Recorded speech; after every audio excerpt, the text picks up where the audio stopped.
I love Emiru, but she talks very slowly, so we're gonna watch it at like 1.75 speed.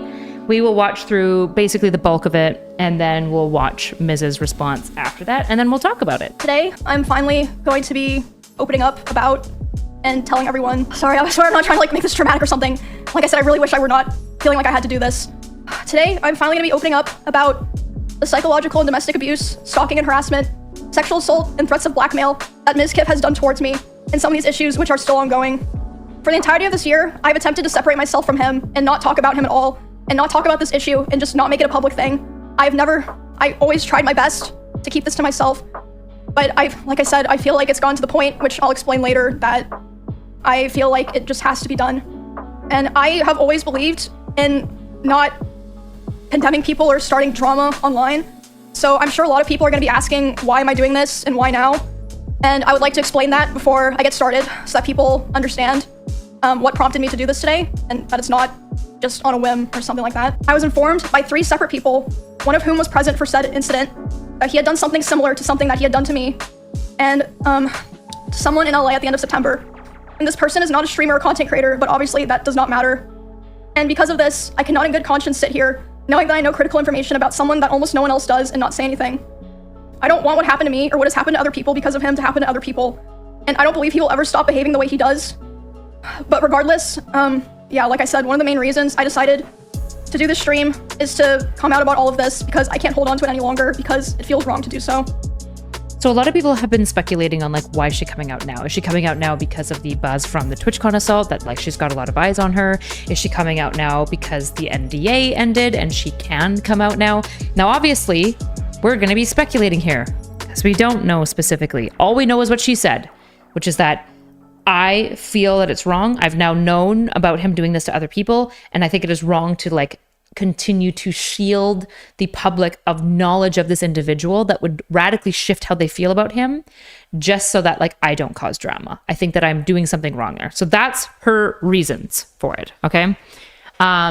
Whether you believe her or not, don't really care. That's the only factual information that we have at this point in time, right? I don't know anything about NDAs or whatnot. One thing to give weight, like when I try to think about these types of situations, I try to think about like, imagine I'm in her shoes and what type of person is she? Because when you think about being in somebody's shoes, you can't just project what you would do. You would have to project, what is this type of person?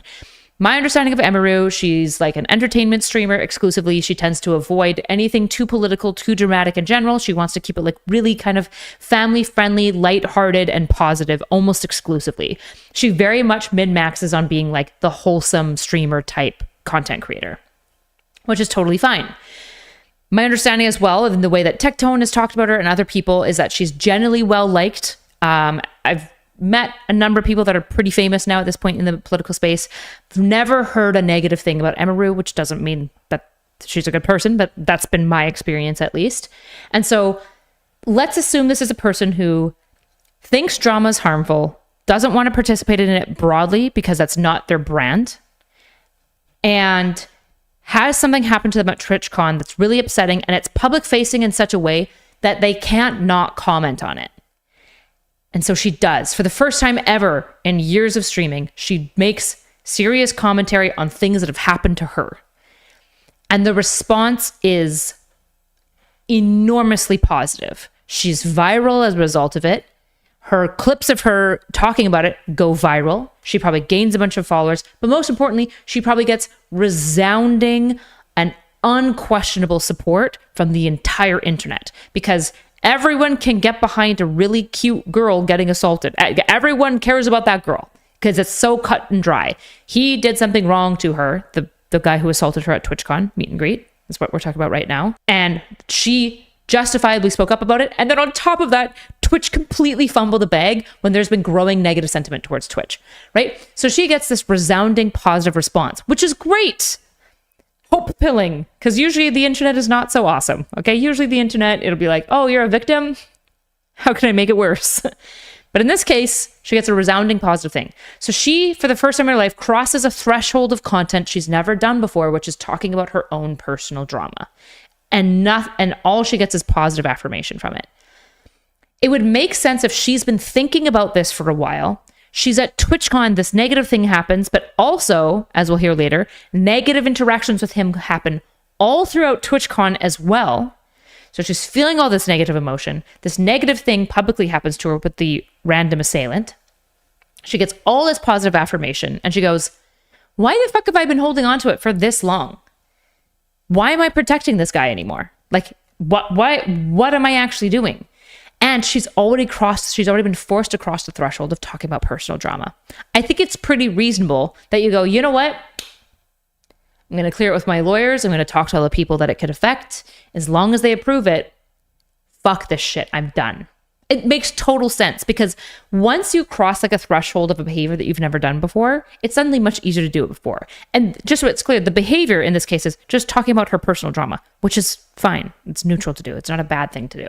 But if you've psychologically crossed a line that you hadn't before, which would be talking about personal drama, now all of the other personal drama that you've maybe been holding on, especially that really big one that you've been holding on for years at this point, and it just affected you at TwitchCon, it's like, now's the fucking time, baby. It's completely fair. It's completely understandable why these two things coincided so closely together.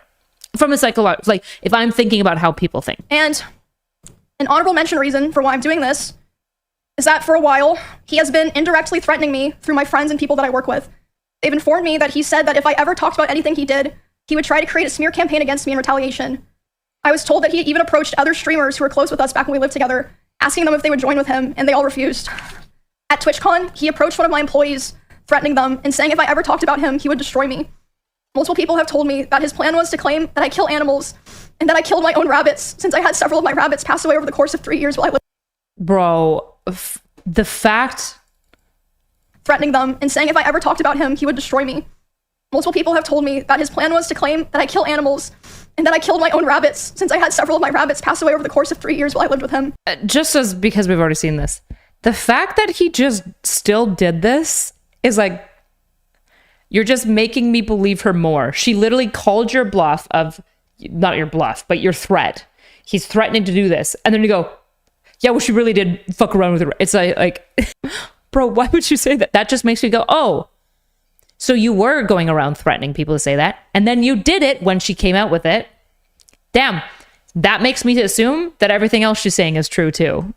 He couldn't deviate from it. He's like, fuck, I planned this out. I've got all... It's crazy.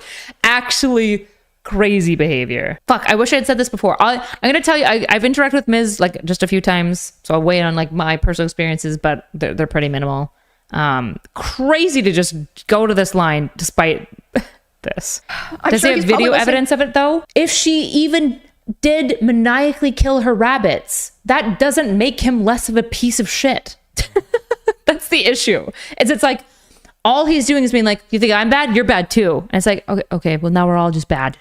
That actually doesn't absolve you of anything. Yeah, he did produce some film of it. Doesn't justify it. Some film for trying to kill her rabbits, or just like maybe she should be like taking closer care of them.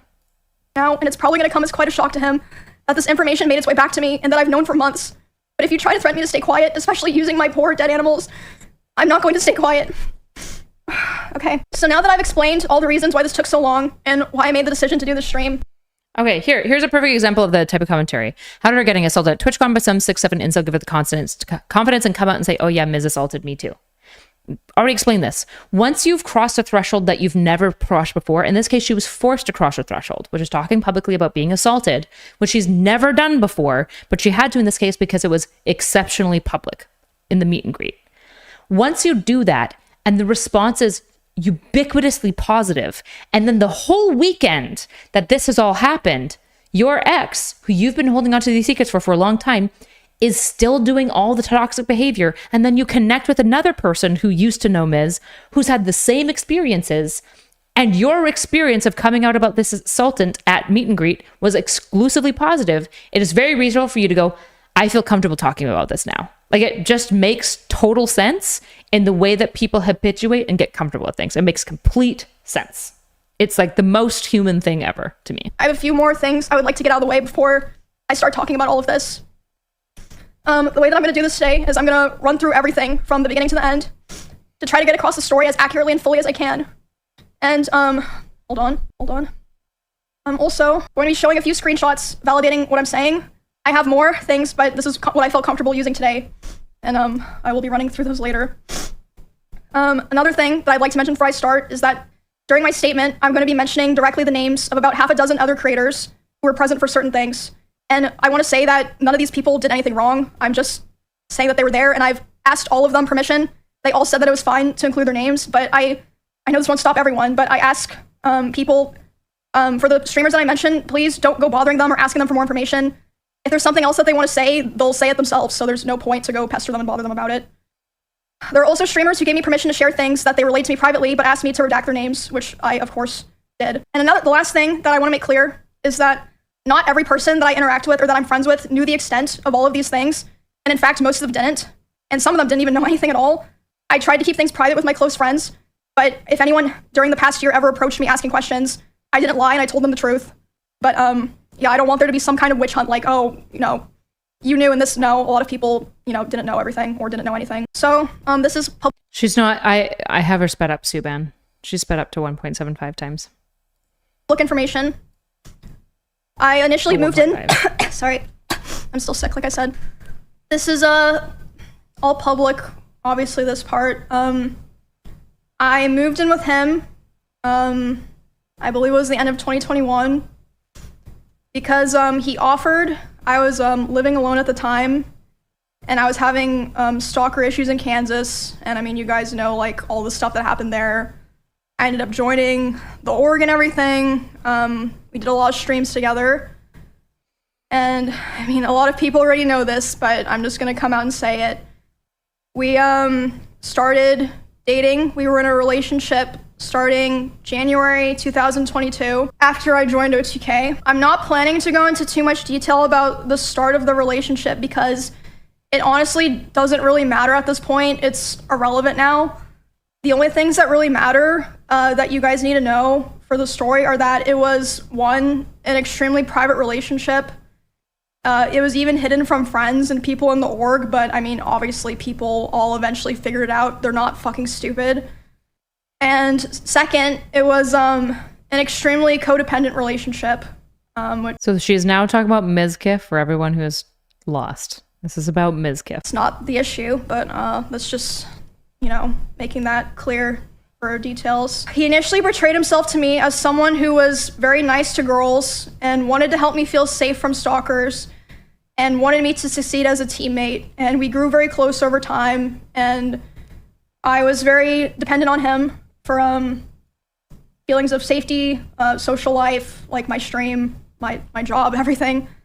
So yeah, besides it being a very codependent relationship, the start of it was fine. I saw a lot of people mentioning this. They thought this was what I was going to talk about. It's not a secret. I think everyone who paid attention knew that he was very controlling over what I wore, to a degree, who I was friends with, and So this is actually really common in codependent relationships, right? So a lot of times codependent relationships, so for example, you might have it take place, let's use the example, somebody with a mental illness and somebody without a mental illness. They get into a relationship, normally, let's just assume, normal process by which they get into a relationship. And a codependence starts because the mentally ill person really struggles all the time. And in her case, the person with a stalker and like safety issues, she maybe has anxiety, I'm not really sure. And the other person takes up the mantle of like being the savior. They're the ones who's going to help them.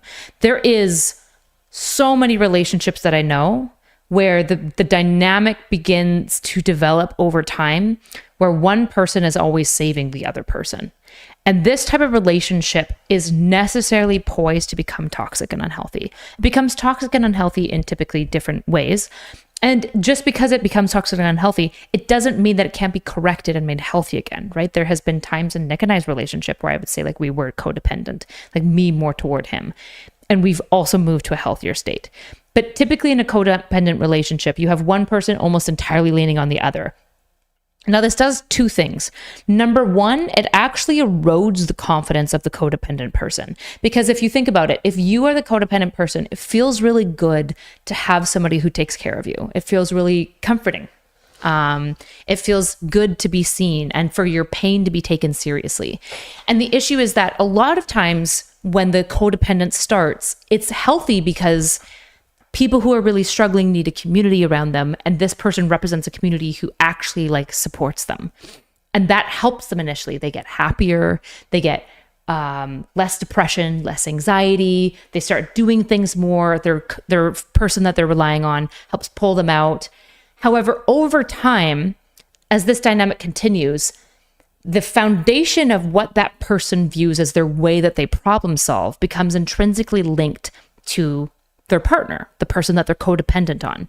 And this can create a type of situation where the person, when they don't have access to that person, or just in general, their sense of identity really erodes. So in therapy, there's actually something that we do very intentionally, because in therapy, one of the worst things that can happen, I won't give you all the technical jargon because there's a technical word for when like your client becomes to rely on you too much and you take on that role. But in therapy, part of the boundaries that are really important in the relationship that we try to erect is to ensure that the client is doing as much work as the therapist. So like typically when I would do addiction counseling and I would take on clients, I would say to them, we both are running this race together and I want to help you. I'm going to help pick you up, but I can't drag you past the finish line. It has to be you that does the steps. It has to be you that walks through this. I'm here for you to lean on when you need it, but I will never drag you through the finish line. In a codependent relationship, the partner doesn't know to do this. And so what it starts out is well-meaning, wanting to help. Oftentimes it's going to be one person who's struggling and the other person who probably has been in the help role a lot throughout their life, childhood stuff. Or they've got a bit of a martyr syndrome where they tend to like try to help others at the cost of themselves, right? All sorts of these sort of things. However, over time, the codependent person's actual emotional regulation system becomes fundamentally reliant on their partner, on partner A, on their dependent. I said, they're independent. I hate this. I need words for this. Partner A, partner B, okay? They come reliant on partner B to the point that they don't have a sense of identity, a very well-formed one. I'm just going to use a paint. You guys, I don't need to do a paint. You guys are understanding. And so what happens over time as well is we understand what happens to the codependent person. They often become more anxious over time. They often become less capable of self-determination. They tend to build an external locus of control. So they start to see their ability to control their surroundings as very external to themselves. And we don't think a lot about what happens to the other partner, right? What happens to the other partner is at some point something blows up, their relationship fails, and they oftentimes become an asshole. It was definitely slow over time that bad things started happening. At the start, it would be things like, for example, he would throw bottles, like plastic bottles with liquid in it, not like glass bottles, at me, despite me telling him like I didn't like it and it scared me and I bruised very easily. He would throw his phone at me. I would tell him, it scared me, I don't like it. And one time it even hit me in the eye, which Just gonna pause, it's freezing. caused me to get a black eye, but he always, was like, oh, it's an accident. And I was like, oh yeah, it's an accident. Like, of course I'm not gonna think that, I just. So this is actually, just to pause it again, I'm so sorry. Can you be both A and B in a relationship? Yeah, most people are a little bit of A and B in a relationship. Most codependent relationships are a little bit mutually codependent. Yes. What she just said here is a really good example. Again, when we think about abuse, okay, we talk about abuse a lot in society. And most of the time when I hear people talk about it, I go, I don't think that you think about the way that this actually practically plays out, right? Because we've watched so much TV that we think that if somebody's abusing somebody, then they're like this mega villain character who's like, why do I abuse Emmy Roo? Ha ha! To destroy the world! Ha ha ha! And it's like, okay, well, nobody's like that, right? Most of the time, there's like this famous article. I can't remember who writes about it. There's a couple people that like cite it, but there's this guy. He's writing his final letter as he's having a shootout in like the early maybe late 1800s with the police. He's just robbed a bunch of banks. He's this notorious killer. He's killed hundreds of people. He's stolen from banks. He's a piece of shit. And he's writing a letter to his children or something like that. Something that he wants to. Oh no, did you guys just get an ad? I'm so sorry. Don't forget to subscribe so you don't get ads.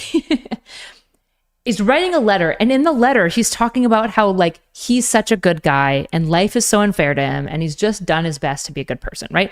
Most people think that they're a good person. This is why whenever I hear people self-loathers, I'm like, hey, you have no idea, okay? We're a rare breed, truly, okay? Most self-loathers actually love themselves. They just like to say that they hate themselves because it's catchy and what Protestant culture wants us to do, okay? Almost everyone likes themselves. At least a little bit. In fact, even self-loathers, they still like parts of themselves. And in fact, self-loathers really don't want you to point out more flaws that they have because that would be overwhelming. But most people think that they're above average. They think they're above average in smarts. They think that they're above average in these things. But most importantly, they think that they're like a pretty good person who's messed up. Because most people can understand that if they look through the series of errors in their life that they've made, with the context around it, they can understand why they did such a thing, even if they would agree that it's maybe the wrong thing to do. Which is why I always try to tell people when I'm talking about like other people's behavior that I think is wrong, I will say to them, I think what you did is really understandable. That doesn't make it excusable, right? That's the tension that I try to hold for people. So in the case of Mizkif throwing things at her and her injuring him and him saying it was just an accident, he's probably being accurate to how he feels. He does feel like it was just an accident. He doesn't actually want to hurt Emiru. He's just having explosive and impulsive emotions that he has not regulated well. And as a result, he throws things, and sometimes it accidentally hits Emiru. And this is what abuse actually looks like, especially when it's starting, is it's a person who is emotionally dysregulated, typically having some sort of dysregulated explosion, most usually of anger. Sometimes it's like of jealous rage, but anger is usually tied in there somewhere. And as a result, they hurt their partner, verbally or physically. And then afterwards they go, I'm so sorry. I never meant to do that. It was an accident. It was an accident because he maybe did mean to throw his phone, but he didn't mean to hit her in the face, is why it was an accident to him. Or he might just straight up lie when he's talking to his friends and say, oh, she fell, right? But when he's talking to her and being honest about the fact that he's done these things, he would say to her, you're right. What I'm doing is wrong. I'm so sorry. It was an accident. I didn't mean to hit you in the face, but my anger, it's just so bad. I'm so sorry, blah, blah, blah, blah. And this is how the cycle of abuse maintains, because a decently caring partner who loved you and fell in love with you for a reason, is with you for a reason, will hear you be sorry, will hear you want to change things, and will wait around for you to change things. And just so it's clear, that is a completely okay response to have to your partner. The problem really starts to emerge when that cycle continues forever and the person never actually course corrects, right? There might be a time in your relationship where your spouse or partner throws something near you and it's really scary, and you go, that can never happen again. And the issue is, it should basically never happen again if they're working on it. If they're not working on it and it keeps happening and it keeps happening and it's cycling up and it's getting worse, that means that the person's not working on it. Things are escalating and their emotional regulation is getting worse over time, or their stress levels are getting worse, which is causing them to have outbursts more and more. And if they're not actually taking the necessary steps to improve that, they aren't going to change. And if they aren't going to change, you have to get out of that relationship. But Emmy was doing a good job of explaining her experiences, but also explaining just fundamentally like what abuse looks like in a really like natural way. Millionaires are stupid dumbasses like the rest of us. They are no different. They poop, they bleed red, okay? They get into toxic relationships. They end up with an abusive mid guy who they definitely shouldn't be with, and she could definitely do better, right? Yes, it turns out millionaires are people too. They're all just fucking people, which is why you shouldn't be starstruck when you met them. It's why you shouldn't be excited or anything like that. They're just people too, which means they can end up in abusive cycles that everyone would be like, I would never end up in that relationship. It's like, well, if you're a decently empathetic person, you probably will. If you're a decently empathetic person and you end up in a relationship with somebody who has dysregulated emotions and isn't doing a good job trying to regulate themselves, you will end up in that situation. And I hope that you have the wherewithal to go, I love them, but things aren't changing and I need to get out. Was that a Chaplin reference? No, that was a Bleed Red was a Shakespeare reference. Also, you have to remember that if you're streaming like 8 to 10 hours a day, you're probably less human than the rest of us, okay? You've probably had way less time to mature and age and all these sorts of things because you're a millionaire at 20. And so unfortunately, you have been shielded from the necessary rejections and complications and issues in life that hopefully, ideally, help people to become mature adults. All right. At the time, I just kind of was, I just brushed it off. And looking back now, I feel like that was kind of the start of him testing my boundaries, if that makes sense. So that was already kind of starting to show signs within the first 6 months of me and him being close. And then, again, a very public situation. The end of 2022, the cover-up allegations happened. I mean, yeah, like I said, all that's public. You can find all that, see like what I said during that, everything. After that happened, his behavior started getting a lot worse, which, I mean, I suppose it makes sense. He was very stressed. A lot of stuff was happening, but the bad behavior was ramping up, and I feel like it's so apparent if you go back and watch anything from that time. I tried so hard to help him and be there for him because I really believed in him, and I wanted him to, get better and get back on his feet and be the person that, I always believed that he was. But that, unfortunately, did not really happen. For a long time, I think about a year and a half from when that all happened, it was kind of like slow things getting worse. But, I mean, honestly, I'm not even gonna bother going into the details of all of that because there's just too much to cover. And, it's honestly kind of not really relevant to the rest of what I'm saying because the rest of what I want to say is a lot worse. There was a point where things really took a turn for the worst. Like it felt like, like a very delicate branch just kind of snapped. So, and again, a lot of people are like vaguely aware of this, but I'll explain it for people who aren't, chronically tapped into all that stuff. So for a long time after the cover-up allegations happened and he was starting to kind of struggle on his stream, he never wanted to stream at the same time as me. We really avoided it. And to me at the time it made sense because, I was like, well, of course, we share a lot of community members. If we're live at separate times, we're both going to perform better. It makes sense. But yeah, we were never really live doing the same thing at the same time for a long time, with the exception of things like events or sponsors or just special things for a very long time. And a lot of you guys probably noticed that I would only usually stream on Tuesdays, Thursdays, and Saturdays. That was because of him. And now I stream whenever I want. But the first time that we ever streamed at the same time was for the 2024 Rust Kingdoms event on Twitch. We were sharing drops. So it was the first time in a very long time that we were both going to be live at the same time doing the same thing, basically. I know you're probably like, what the fuck does that have to do with anything? But it'll make sense in a bit. So I'm live, he's live, we're both streaming, and like I said, you can go find all of this. This is public, there are clips of this. We're both streaming the Rust event, and I thought it was going really well. I thought everyone was having fun. I was like, oh, this is great. Everyone's, doing the same thing at the same time. We're all hanging out, we're gonna have fun. I was really, really excited. And then I start seeing in my chat, people start saying, unofficial Ms. Raid, and I'm like, what does that mean? And then I check my Discord messages, and he's messaging me. He's saying, Emmy, I'm gonna kill myself, I'm gonna KMS, I waited so long for this, etc. And basically he was upset because I had higher viewership than him. That's literally it. I had higher viewership than him. And like I said, this is during an event, so there were drops. Everyone knows when there's drops, it's not even fucking real. But he was walking behind me, making sure that I knew he was there. And by the way, so there were many ways out of that house if he wanted to leave the house that were closer to his stream room. He intentionally chose the door that was right by my room. I feel like that's pretty apparent, at least to me. He starts walking behind my stream and slamming the door so loud that my noise gate can pick it up, so even people on my stream are able to hear this is happening.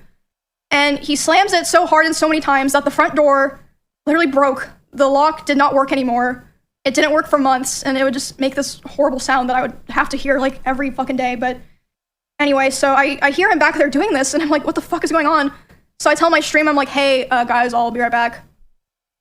I get up and I go talk to him, and I'm like, hey. I'm assuming that clip has been found. Hey, what's going on? And he's like, Emmy, I hate all you guys. All you guys do is just take from me. And like, I'm just done. Like, I'm just done. And I was like, is this like really happening because of rush drops? And he was like, I don't know what else to do. He was like going off on me, like basically saying that he hated me. And I was like, well, I don't know what to do now. And he was like, go finish your stream so that people don't know anything's wrong. And I stop in the bathroom outside my stream room, and I'm like, you know, checking my makeup, trying to make sure people can't tell that I was like crying. And I'm only in there for like 30 seconds, and he comes and like looms in the doorway. He's like, what are you doing? And I'm like, oh, I'm just checking my makeup. So I go back and I stream for a couple hours to finish the stream. Do my best to just like, you know, carry on. He's her best friend, her partner, and the only person that she talks to, right? So he is probably her main sources of emotional regulation and security. And him sounds like we've got somebody who's very insecure, which like wouldn't overly surprise me. I think that like a lot of like the most famous streamers are also very, very insecure. I mean, think about the things that will drive people to try to be the most famous person. Like what is the psychology of a person that will do what is necessary to become the most famous streamer, right? That's a very unique type of person. You have to be somebody who feels that you are worth putting a camera on while you sit in your room. So there's a certain level of like latent narcissism that I think is necessary to be able to exist in this space. At least a little bit. And again, when I say narcissism, I know that like TikTok has made that word to become like the new boogeyman. Most people have some levels of mild narcissism, right? Like some level of self-focus and self-adulation. That's not necessarily a bad thing. But you also have to be somebody who can just sit in front of a computer for like 8 to 10 hours a day and stream and do content. And if you look at the way that Mizkif has gone about doing content, he's done a lot of really brilliant networking. He's known for his collabs and his engaging type of content. And I think the type of psychology of somebody who is just doing that all the time, if you listen to Miz in the past, like talking, it's crazy. I don't know if you guys saw. So after I watched this on YouTube, I wonder if they still have it up. Coffee Hour had an interview with Miz posted like 6 days before. If it comes out. Here we go. Mizkif. Yeah. 7 days ago. Right. And I just watched a bit of it. I don't watch much Miz content. I'm not super interested. I've seen him talk like a little bit. I've talked to him in person a few times. But like this guy is basically exclusively focused on content and growth and being popular.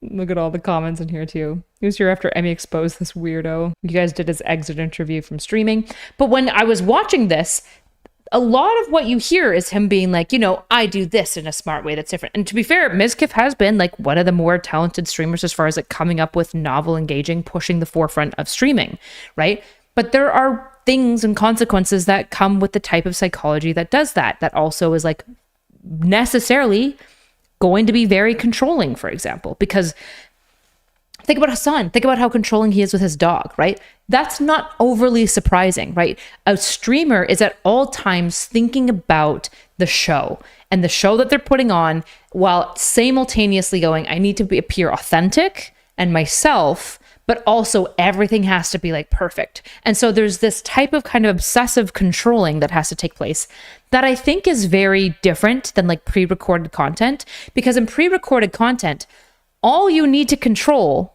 is what ends up in the final edit and what is right on camera when you intend for it to be on camera. On a live stream, you have to control your life. You have to make sure that things don't happen with your dog getting yelping randomly, or your husband coming in, or some car accident happening in the back. You are controlling everything as well. Are you controlling as well? Not super. I'm not a very good streamer is part of the issue. I don't know if you've seen my content. I'm not exactly a super high-end streamer, right? Pre-recorded content is stuff that I'm actually better at helping people produce because I can focus on the one thing and then I can go back to things. But like, I am definitely way more type A than other people, right? What are you saying? Twitch streamers soon to become presidents? No one's saying that. I'm saying the type of streamer, so not all streamers are the same, right? For example, XQC is not the same beast as Mizkif. But when you look at Mizkif, who's always doing collabs, he's always pushing, he's very business minded. Ludwig is probably more in the direction of controlling than like Felix. Like Felix, I think mostly it's his brother and his family members that do a lot of the controlling around him. Whereas like Hassan is more in the Mizkif business guy, Ludwig kind of direction. And again, being controlling isn't necessarily abusive unless you're also abusing people by being so controlling, right? Like being controlling and type A isn't bad. What is bad is being so controlling and so insecure that you are taking it out on your partner because she does better numbers than you. That would be bad, right? All the things that I'm describing here are things that can exist in really healthy ways, right? And they can exist in really unhealthy ways. And unfortunately for Mizkif, I suspect because of his insecurity, right? He built up this channel really kind of from the ground. Like he got himself plugged into EROB. He got himself plugged into all these. He worked hard to be where he was. He really, really did. And then it started falling apart. And he had this predilection to be narcissistic. He was very insecure as well. He was very controlling. You guys have to remember when I'm describing all these psychological features, we have to think about them and that they can exist in really maladaptive ways, but they can exist in non-maladaptive ways. And you have to figure out like where people scale. If you're thinking about this stuff all in black and white, specifically when it comes to psychology, if you're thinking about anything in psych or like human development in a black and white way, you're already kind of missing the mark. It's really none of this stuff can be black and white. Or like at least off stream. So, I mean, it was a lot. But the very next stream, I went live about a week after that, and I announced that I was planning to move, because I knew that I would have to move. So I was like, okay, I have to go live and say this so that, you know, kind of force myself to commit to it, right? Does that make sense? Obviously, I didn't move out right away, but after, like, all of that Rust stuff happened was when the other domestic abuse stuff really started. He would destroy furniture in front of me. He would throw things in front of me and near me. Destroy walls. Again, you can go see this in some of his VODs in his bedroom, the holes in the wall. There would be times where he was upset at me, and I would go to my stream room and literally lock myself in to get away from him, and he would be banging on the door and screaming at me. And at the time, he also would more often do things like going, like if we were driving in the car together, he would be going like 150 miles an hour, and like one time he even said like, well, now we're both gonna die, like threatening to kill both of us. And this wasn't like even necessarily because of me or like because of something I did a lot of the time. Like one of the times that it happened, it was because we were just getting food, and he was on his phone and he saw that Mr. Beast had put out a video, and Mr. Beast had invited another streamer, and he was like, oh, Mr. Beast invited this guy to his video, not me. And I was like, oh, well, you know, like, huh, yeah, I guess so. Which led to him going 150 miles per hour in the car and talking about killing himself while doing it. And then at home, other things would happen. Like, I'd be trying to sleep and he would scream at me and say that it was all my fault that he felt insecure. There was a time that I walked into a room that he was in, and as soon as he saw me there, he threw his phone at the dresser and started yelling because I had posted a YouTube video within the same couple of days as him, and mine was doing better. So basically, I felt like I was kind of stuck in a loop where I felt like I had to constantly perform and like prove my value to not be thrown away. But at the same time, if I ever performed too well, I was gonna be punished for it. And it just felt like a very rough situation to be stuck in because, I mean, streaming is my hobby and my job. Like, it's a huge part of my life, even before, you know, I met him and became like a larger creator. All right, so I'm getting some clips coming in. Apparently, this is the Emiru Rust thing.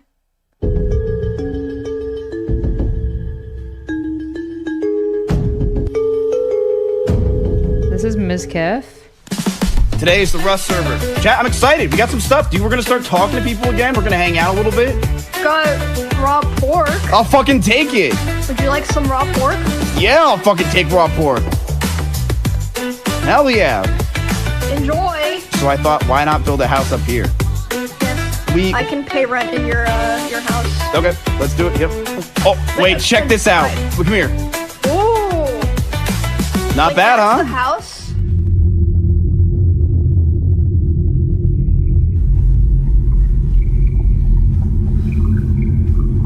Wait, our houses literally look exactly the same. Yep. He's mad.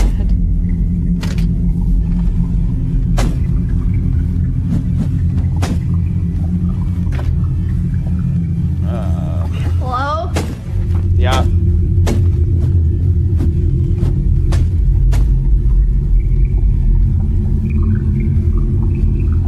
I want to see Emmy. I can't believe you guys made separate houses.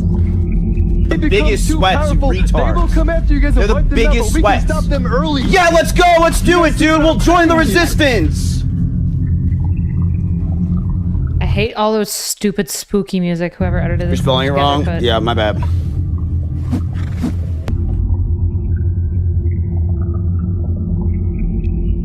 it's like quiet. A little. No, I light hardly slept clearly. last night. That's why I seem tired today.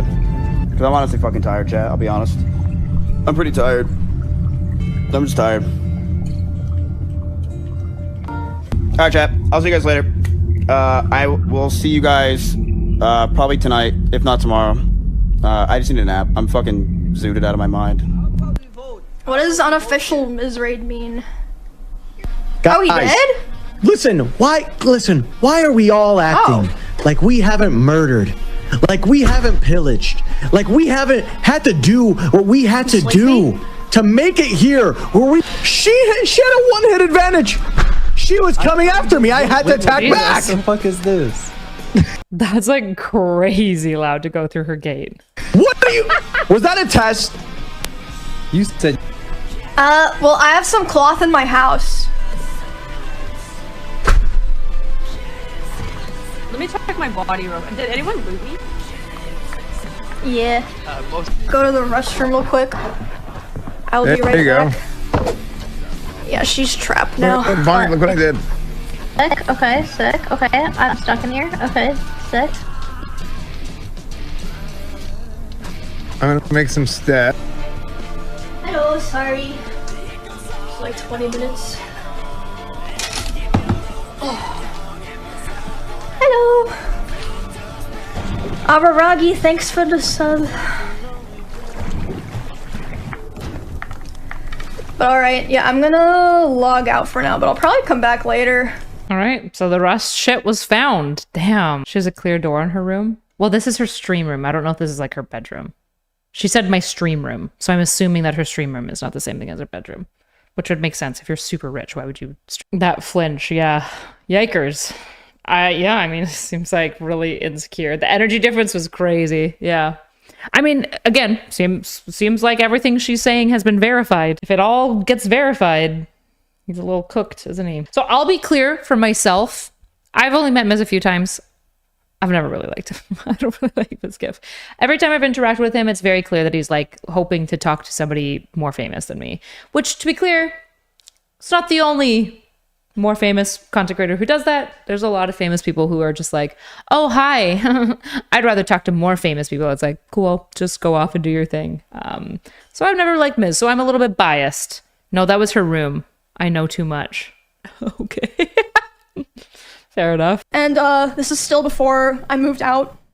There was a time where So Rust has been verified, and he's also basically verified for all of us that he was planning to threaten dropping the bunny stuff, and then just did drop the bunny stuff. the tension in the house was so unbearable that I would sneak out. Why do you think the and I Adriana would Lee sneak into Esfan's house using my Why do you think the Adriana Lee thing didn't ruin his career?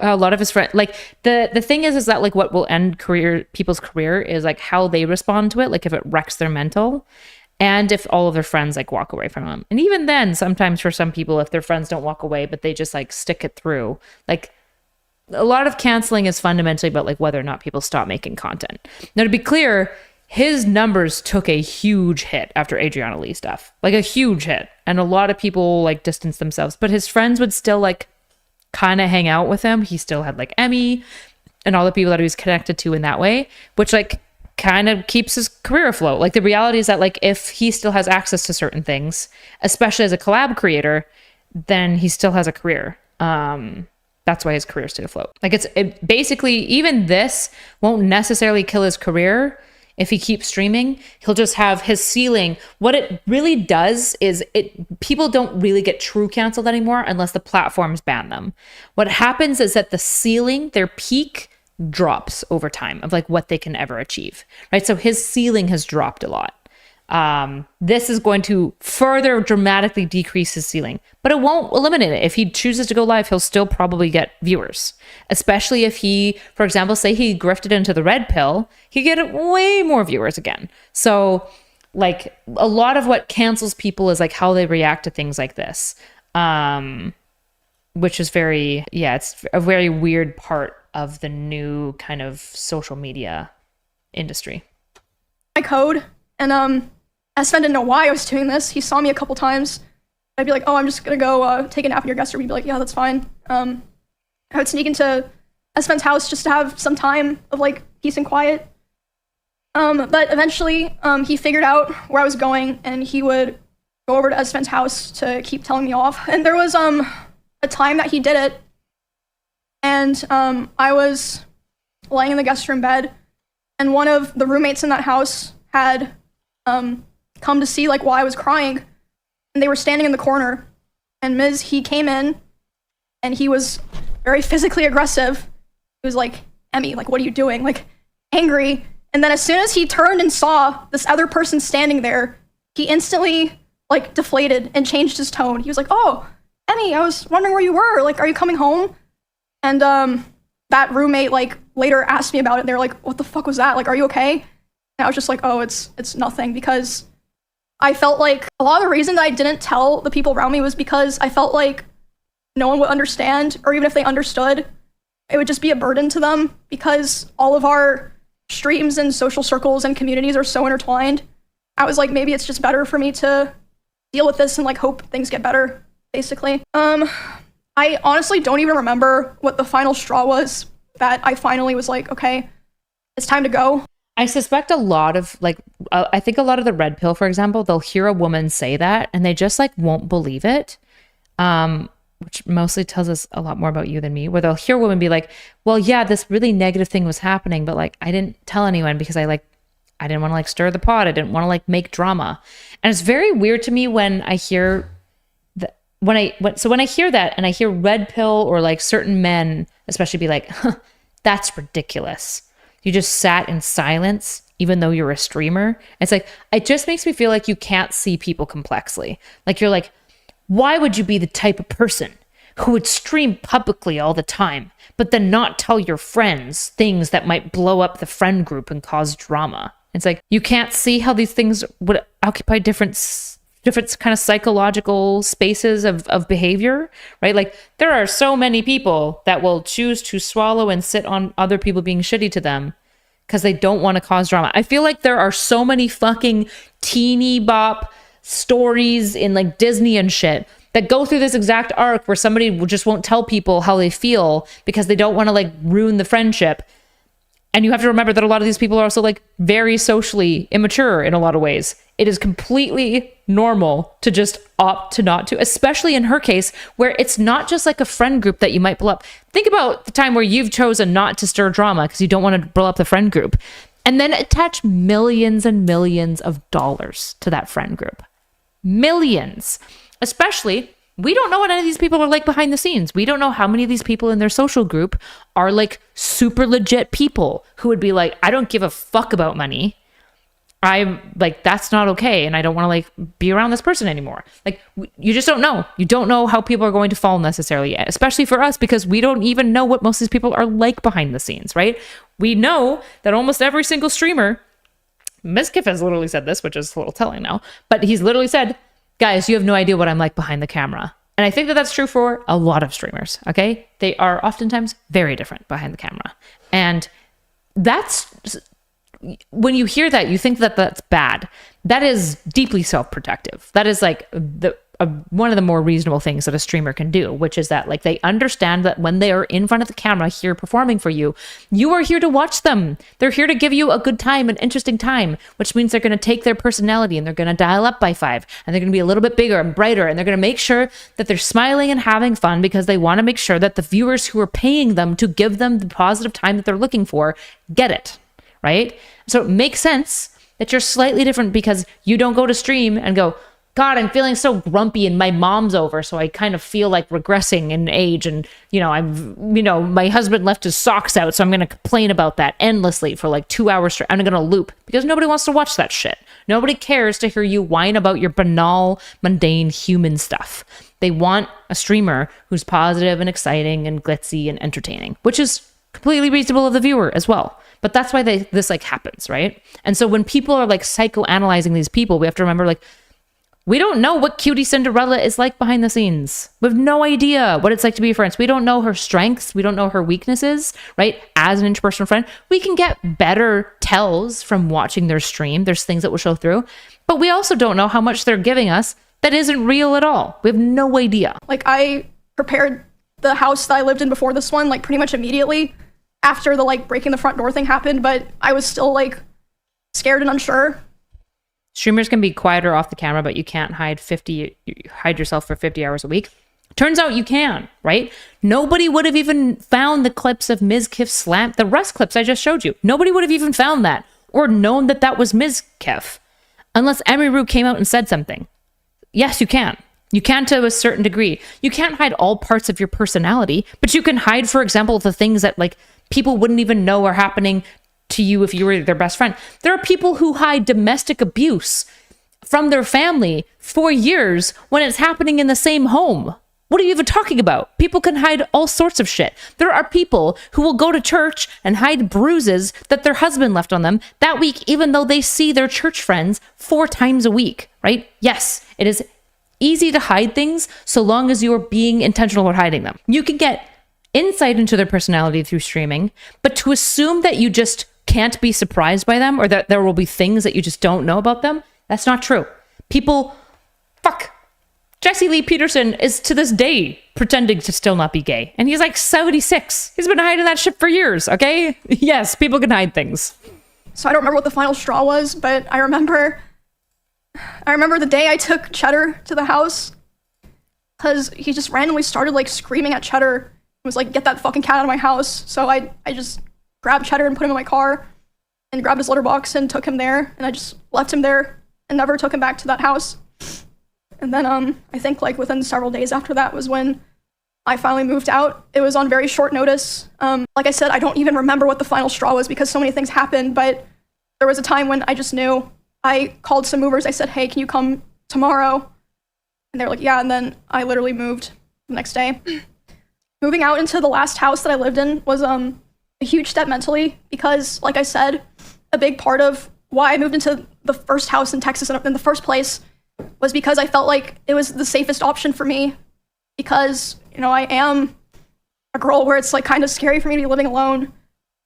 So it was very hard. And at the time, even though like all these other things had already happened, I was very hopeful that me and him could be cordial and like eventually like things would be fine, at least publicly, like for stream reasons that, everyone could just keep streaming like nothing. You also have to remember that, like, when we talked about different types of streamers, Ms. Kiff is the type of streamer who's very business savvy. He's always been very business savvy. Like, Ms. Kiff has clearly a lot of flaws. One of Ms. Kiff's flaws is not, I'm not saying this well. Ms. Kiff isn't stupid. That's what I'm trying to say. At all. He is not unintelligent. He is very smart and he's very intentional. The controllingness that we're kind of hearing about. Think about, I'm just going to compare this. A lot of people don't care about Andrew Huberman. Andrew Huberman is a very tightly controlled, business-oriented, savvy guy. Science, master's, PhD, and fucking, I think, neuroscience specifically. Andrew Huberman had 6 different women that thought they were living with him full-time across the country and were planning to start lives and relationships with, like marriage relationships, like kids. He had 6 at the same time. 6 of them. Okay? That's not a Felix. All right? A Felix is a different type of streamer. Ms. Kiff is very business-oriented. If you watch his coffee hour stream, he can walk you through the way that he thinks about money, the things that he does. He'll talk about how half of his streamer friends are like retarded children and they just sit on millions of dollars in their bank accounts because they don't know what to do with it. And I believe that. I just believe that. Ms. Kiff, on the other hand, Look at what he's done. He built a gym. He's intentional about what he's doing as well. After his Adriana Lee thing, right? What did he do? Okay, well, he surrounded himself with the type of people that he needs to rebrand himself. So when he started the gym, he surrounded himself with business people. He made friends with all of the gyms around him to get advice to help him start up his gym and make it successful. He started spending time with more gym bros. After the Adriana Lee drama, he started surrounding himself with women constantly. He was constantly trying to do collabs with other women to show everyone and rehab his brand that he is not a woman abuser or any of these sorts of things, that he doesn't hate women. He went to Destiny after his first cancellation to get advice, right? Just before all this dropped, he did a collab with the Botez sisters, who are notorious for not wanting to fuck with their brand. They're really, really careful about being brand safe. And so when you're looking at Ms. Kiff and you're going like, we want to have seen some stuff. Not necessarily. Not some streamers are just like raw. Like you're seeing all of their chaos and that's it. Some of them, you're seeing most of their chaos and that's it. Some of them you're seeing less. It's a spectrum of how much is real and how much is not. Miz has been open from the very beginning that not much of it is that real. He's always thinking about content. He's always thinking about how to make popular, interesting content. He's always trying to think about how to get those numbers up. That's what he's thinking about. That's who he is, right? And so getting surprised by this is super fair. But when people are like dismissing him, I mean, like, we've seen him for 50 hours a week. We would have known. No, you wouldn't have. Thing had happened, and at the time I thought that would be the best thing to do, and I felt like if I, separated myself from him without explaining anything, people that watched us wouldn't understand and would attack me. It ended up happening anyway. So, but after I moved out, we, like I said, still kept in contact. I had hope that somehow things would get better. He would always beg for me to come back, and he would promise therapy and change and even talk to other people and kind of present oh, I want to change, I want to be better for Emmy or whatever, There was a short period in October where we had broken up because, honestly, it doesn't matter now. And when that happened, I honestly felt relieved because I was like, okay, finally, it's on his terms, so that means he'll be satisfied and he'll be able to say it was his choice and he'll leave me alone. Because whenever I would try to push for it, it just felt like I couldn't really sever it, if that makes sense. But obviously, hence he doing the stream, that was not the end of it. A week after this breakup, he asked to come over to my house and talk from closure. He came to my house, and I was crying like crazy because the emotions were just very high because I was dealing with a lot of major shifts in my life as a result of me attempting to try to distance myself from him. We were just talking and I was crying a lot. He started to try to comfort me by hugging me while I was sitting on the couch and holding me really close to him. And when this was happening, we hadn't talked in quite a while, and I'm usually very uncomfortable with being touched a lot by people that I'm not in a relationship with. But I let him hold me while I was crying, and he started kissing me in my face, and I let him do it. I was still sobbing a lot. And then suddenly, he tried to climb on top of me and aggressively shoved his hand down my pants. And I screamed. And when I screamed, he jumped off me like a cat. And instead of apologizing or checking if I was okay, he said, I feel weird now. I feel like I did something wrong. I have to go. And he immediately left my house while I was still crying. Oh, this guy's just always thinking about optics. He's actually the worst type of optics Andy, where constantly he's being like, oh no, this might look bad. Uh-oh, this might look bad. What will this look like? What will this look like to chat? Oh, it drives me crazy. I feel like you experience this with so many different types of streamers where they just become complete optics Andys. And this is what I mean by streamers are not always totally human. It's because their whole life is on stream, but they're also constantly can be, not every creator's like this, but creators that think like this are constantly orchestrating the world around them to give the stream the view that they want. They become so optics Andied that they stop thinking like a human. And so like they'll see like I think PewDiePie talked about this recently. He got so obsessed with content that he, like, the first time his son walked, maybe this wasn't PewDiePie. I think this might have been somebody else. Maybe Luke. I watch a lot of content creators talk about content making now because of the job that I'm doing in the back end. But some other YouTuber was like, my first instinct was to get out my camera and film him because I thought it'd be such good content for like my chat to see my kid walking for the first time. And it's like, that's now too far, right? You're just like, when you are doing content, you're constantly thinking about ways to put yourself in positions or do things that like will make for good content, which are very inhuman, right? So like when he makes his friend uncomfortable and arguably like essays her, or at least she's not comfortable with the sexual contact, you know, I'll let Emmy call it what she wants to call it. She's the one who gets to label these things. If your response is worrying about optics, it's like something's broken here. Like when your friend is screaming from uncomfortable touch, your concern shouldn't be, what are people going to think about this when this gets leaked? What will people think if it gets leaked? That's like, it's a way that streaming breaks your brain. It's very common, just so it's clear. It's very common. It's very understandable to start thinking like this, because if you're somebody who is a public figure and people constantly know that if they attack you, they could get content out of it, especially if have just gone through a major cancellation like he has, it's understandable, but it's like utterly inexcusable as well. Without checking if I was okay or anything. And at the time, I was still making excuses for him, and I was still afraid of causing trouble for other streamers around us, or like, you know, making things weird for viewers. I know that probably sounds crazy, but like I just felt this pressure, like I had to try to keep things together, if that makes sense. I felt like I'd caused trouble for so many other people if I ever said anything bad about him, or if I caused rifts in our friend group or streamer group.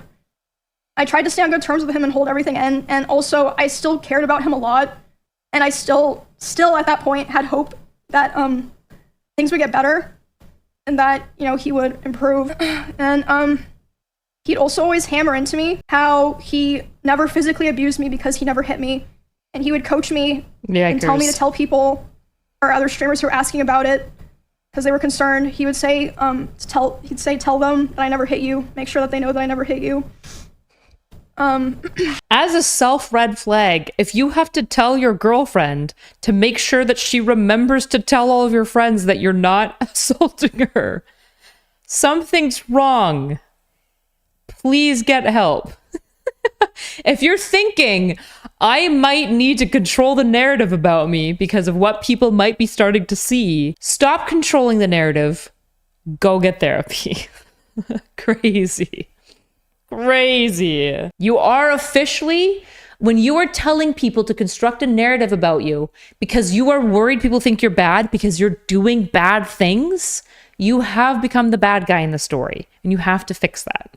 That's crazy. Around the same time, this was during OnlyFans 2, so I guess like December-ish. He would often message me in the middle of my streams and berate me for things like playing the same class as him in WoW because he thought it would make people think that I was better than him. Oh my gosh. And again, like I said earlier, I felt like I was stuck in a constant loop where I had to perform well to not be thrown away, but if I performed too well, I was going to be punished. And I actually wanted to show some of those messages because obviously a lot of these things I haven't actually looked at the messages yet, so I'm gonna pause and go through some of them. How do I know it's not just someone who doesn't follow?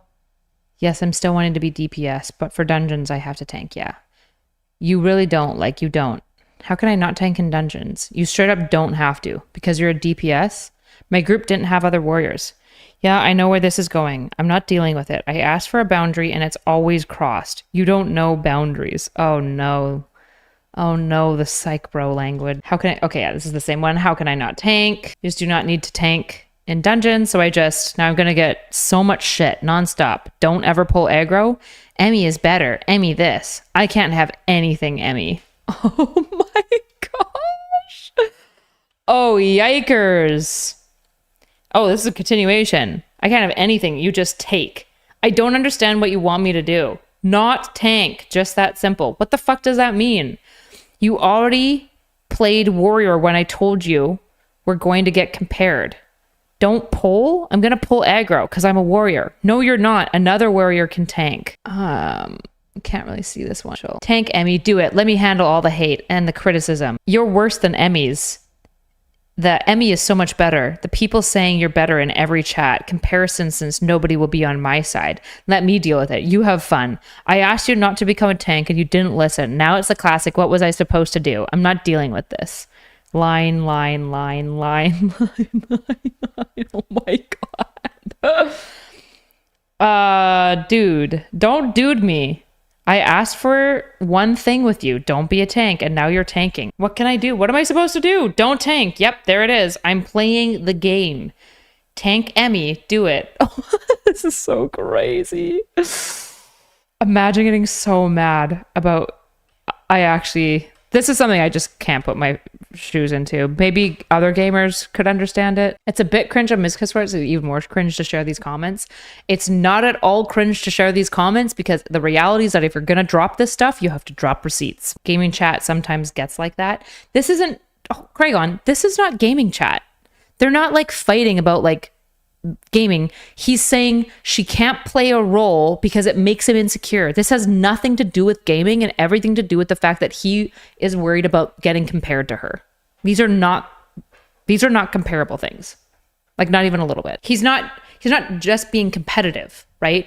He's not saying you can't be this because he's saying on a separate stream in a separate group, she can't tank because at a meta level, the fans will think she's better at tanking than he is. That's what's going on. This isn't about gaming. This is about stream. This is about streaming and fans. It's very cringe. It's not that cringe to release. It's not that cringe to release it. If you're gonna drop stuff, you have to have receipts. It's way more cringe to drop this stuff, to say all this, and then not have receipts, obviously. Because I wanted to be cool and I wanted us to be able to coexist in the same streaming sphere. But I felt like I could never win, and he hated my whole existence. Like ever since that one stream where I had like a little bit more viewers than him.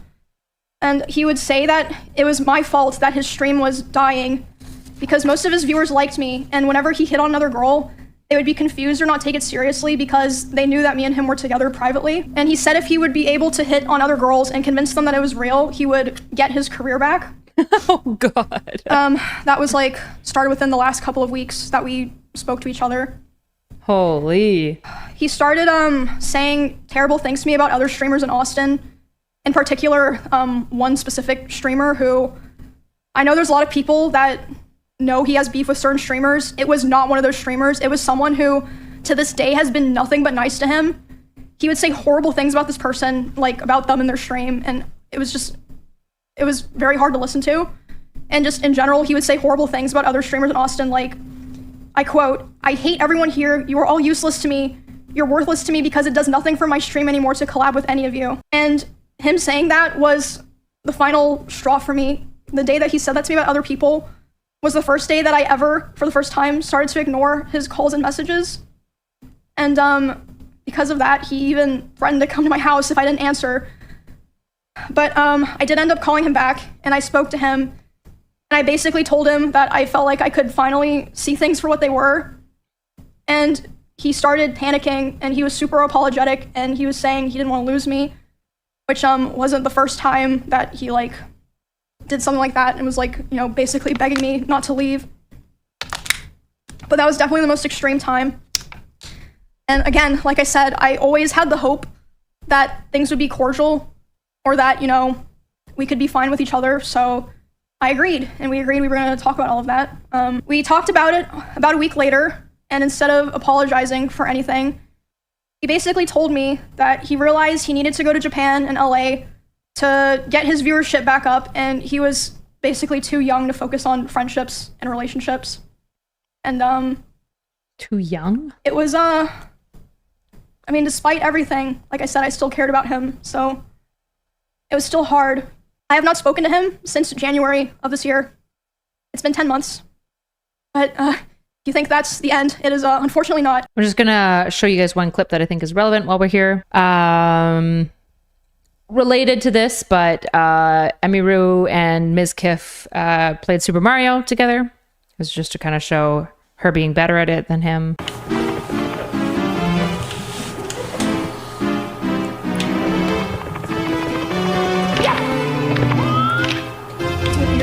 Why are your settings like this? These aren't even the default settings.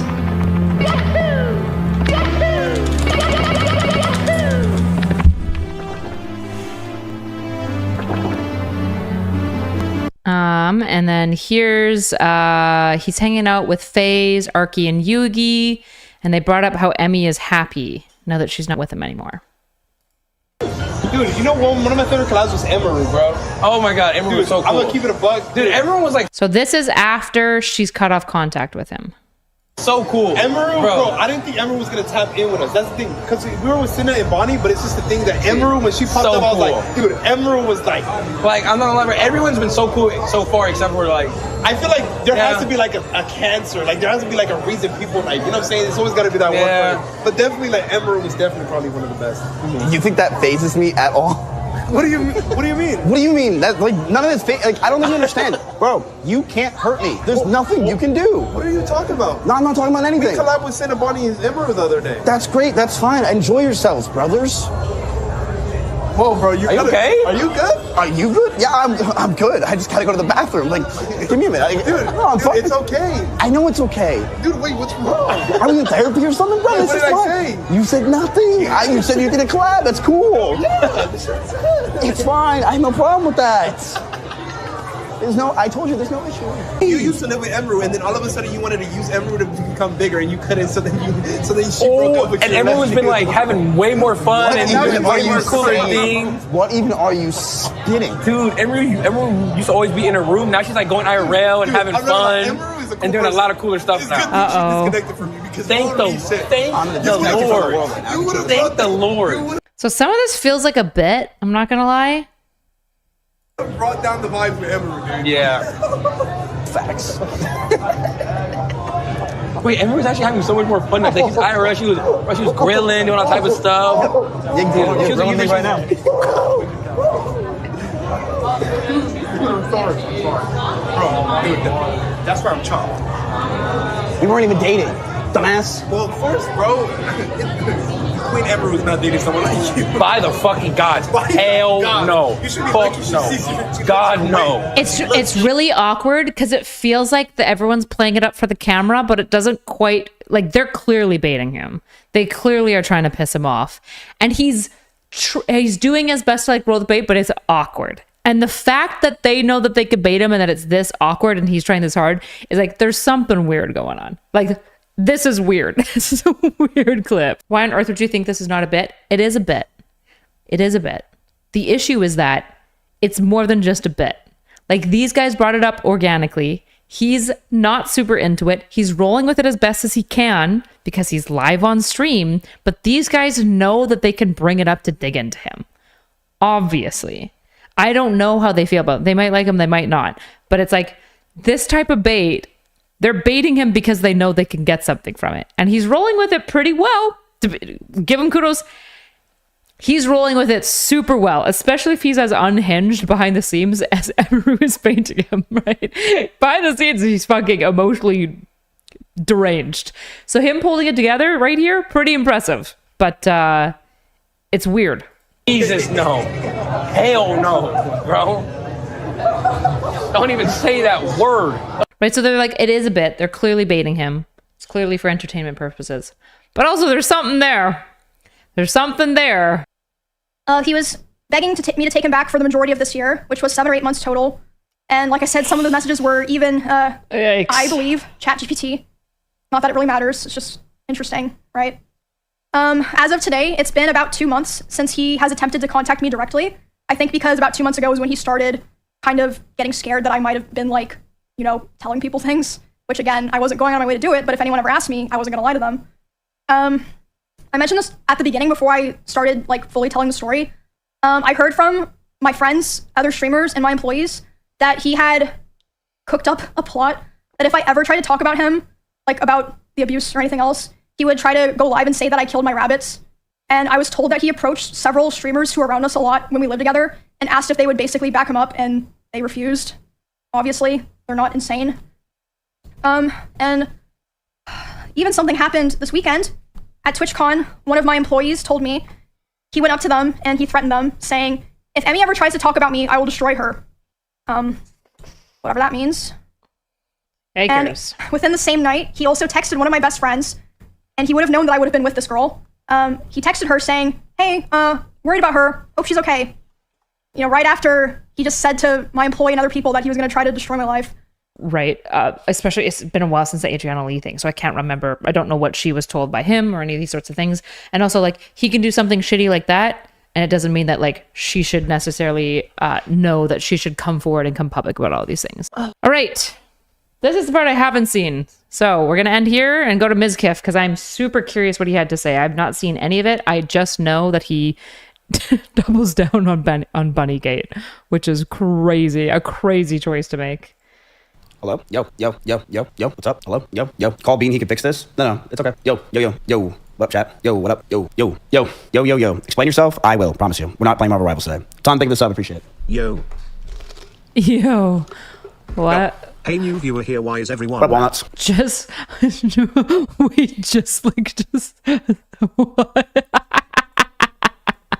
Why did just like... Why did he just sub? Why did he give him his Prime? He didn't just sub, he fucking gave him his free sub. He was fucking sitting on that. It must be in subscriber only mode in chatting, I'm assuming. Speaking of, if you guys are watching or enjoying the show, don't forget to like, follow, subscribe. And, this is the point of the show where I take off the hat and I pass it around. If you're enjoying the show, you can toss 5 in the hat. I'm like a busking show, okay? This is the part of the show where I pass around the hat. And if you enjoy yourselves, you can watch ads. You can subscribe on Patreon. You can become a member. You can subscribe on Twitch. You can buy Memory Steel.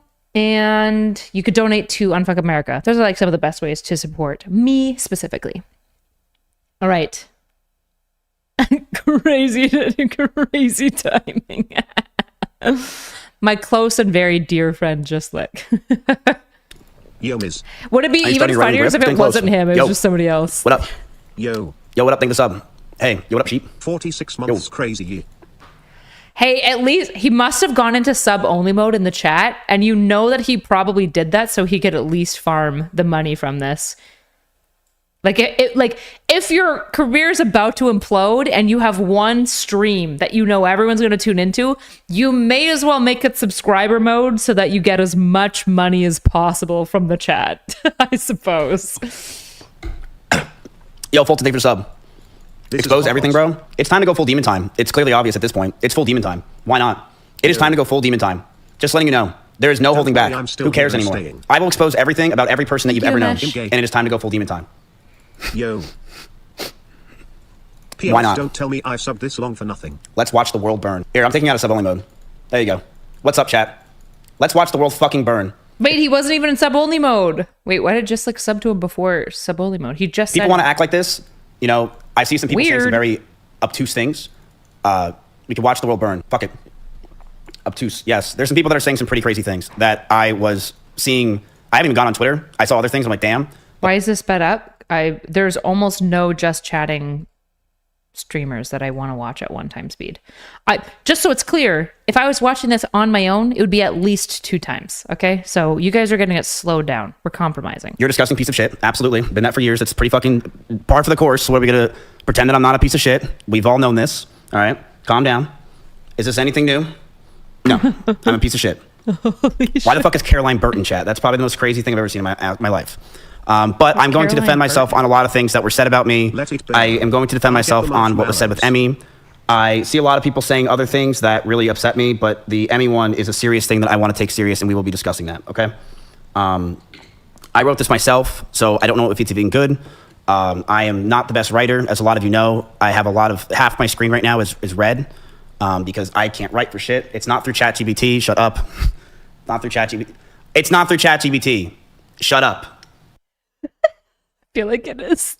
I'm gonna believe it that it's not, especially if he starts reading it. It'd be really funny if he starts reading it and we're like, that's ChatGPT. Carolyn Burt is Ice Poseidon's ex-girlfriend. Gotcha. Do not care then. Mask off. It's not, bro, shut up. It's not through chat. You really think in a serious situation like this, I put ChatGPT and I'm writing something out because it's like, oh, like, bro, shut up. No. Yes, really. Really. No, it's Sora AI. I have an entire video made. What is wrong with you, chat? What is wrong with you? I wish I could show you how much red is in this to show you that each other is spaced. It's so stupid. I'm not a good writer, bro. I'm not a good writer. What does the red mean? What is that like, oh, the red squigglies, like telling him that he's written something wrong. Okay, spelling check. Gotcha. Scribbly lines. Yeah, I got it. I was like, why is it red? So, okay, let's get to this, shall we? No stalling. You can see the screen reflection here. I'm taking out of sub-only mode. I don't really care. I know there's a lot of people that want to speak, and they can. I have no problem with that. This is a very serious situation that I was told. I know a lot of other people are saying things about me as well on top of this, but this is the thing I want to talk about. So let's talk about it, shall we? And then we can go into it. Okay. So, this is April of 2021, okay? I'm going to write everything down. Everyone just chill and let me hear this out, okay? We met online when we were playing AT&T Annihilator Cup. This is me and Emmy. I was introduced to her through it, and my chat started to like us hanging out. I didn't have feelings for her or anything, but I thought we could start hanging out more and be friends. So we met through the Annihilator Cup. A lot of you guys know this. I was playing with her. My chat liked her a lot. She was fun to hang out with, so we started hanging out. We started to play games with each other on stream, and we started to grow closer together. We started calling each other, and we were flirting. We didn't do anything, but it was pretty obvious that Emeru had feelings for me as well as I had for her. But we couldn't really do anything because at the time, she was dating a girl named Bonnie, another cosplayer from another state, and I was dating Maya. Me and Maya broke up. I broke up with her because the relationship felt stagnant, and Maya's sanctuary started to take over a lot of her life, and we hardly had time to hang out with each other. Since Maya moved out, I knew I wanted a streamer to move into the house, preferably a girl to farm content with, but I didn't want it to happen so fast. I didn't know if I wanted to be Emmy, but she told me about a stalker that came to her house with a bat, and she didn't live at her house anymore. I'm telling you everything, chat, okay? Come on. I'm telling you the whole story. Sit down and relax, all right? Take a seat. I told her to come move in with me in Austin because she had a stalker, and we want to make content, and the guy will probably be scared since there's a bunch of people around instead of her in her Kansas home by herself. From there, our relationship started growing very fast. Within just weeks of moving in, she would sit in my room with me late at night, and I would watch Pokemon over and over again, season 1. I loved it because she made me feel like because it felt like my childhood and a place of calmness. She would fall asleep in my bed. With some nights, we would touch our backs or legs together. We knew we liked each other. We just knew it was a bad idea. Moved Emmy in so fast and replaced Maya so quickly. It's Bonnie Bonkers, and she said it was not Emeru. Yeah, Nick is coming in basically being like, is he talking about Bonnie Bonkers? And if so, is that because he's just trying to like drop in something that could be drama? Like, is that all that's happening here? Here's my prediction, okay? First of all, if Kick will take him, he'll probably take the Kick contract now. If he's going like dark Miz mode and like burning all of the other streamers, that would be crazy. It would also be, I feel like we've heard this before and nothing really like materialized of it from like other people. Yeah, it feels like he's just owning it so that he can like pivot his career. Like, if he's saying it's not over, then it's like, okay, what do you think is his next career pivot? I have no idea. He's not burning other streamers. He's just bluffing. We'll have to see, right? Like, it sounds big and spooky. Everyone's been waiting for this. I feel like so often when like certain people in like the royalty group have been burned and kicked out, they're like, I'm dropping it all. And then it like never happens. So we'll see. It's very incoming Rumble streams. Yeah, no kidding. People found out we were dating. I could be hated by my peers and lose what I created in OTK. I didn't know if we were going to date, and I knew if we were going to make... Asmund kept saying there's more, and he will release it if others don't. About Mizkif? Oh my God. Bro. It's crazy. This is like crazy. Nick sent me this thing that I think is actually pretty good of like the types of streamers, because there is like hustle sharks. There's like just streamers who are like low effort, high skilled people like Tyler One and S-Fand. There's like the living spectacles, which are usually like degenerates who turn on the camera and insane shit happens, like Xena or Darius or Jinxie or Mitch Jones. And then there's like e-girls. I think that's a pretty good description. E-girls are usually like cutesy. Everyone loves to watch them. They're balls of sunshine, at least on stream. And have varying degrees of both talent and undress. That's a pretty good list. Good job, Nick. He's been waiting for this. I don't watch enough of like royalty stuff to know. Okay, interesting. It happened, it was going to be very stressful, but I had no idea what was going to come. It was the beginning of January of 2022. Because the whole time when we're watching this, we're like, okay, we know what this guy is. This guy is a hustle streamer. He's the business oriented, trying to win the game. You know, he's constantly organizing. He's networking. He's like the Mizes and the Hassans and the Pokemons and the Kaisi Nats. You know, like they're really pushing the edges of streaming. They're really thinking about it as a business.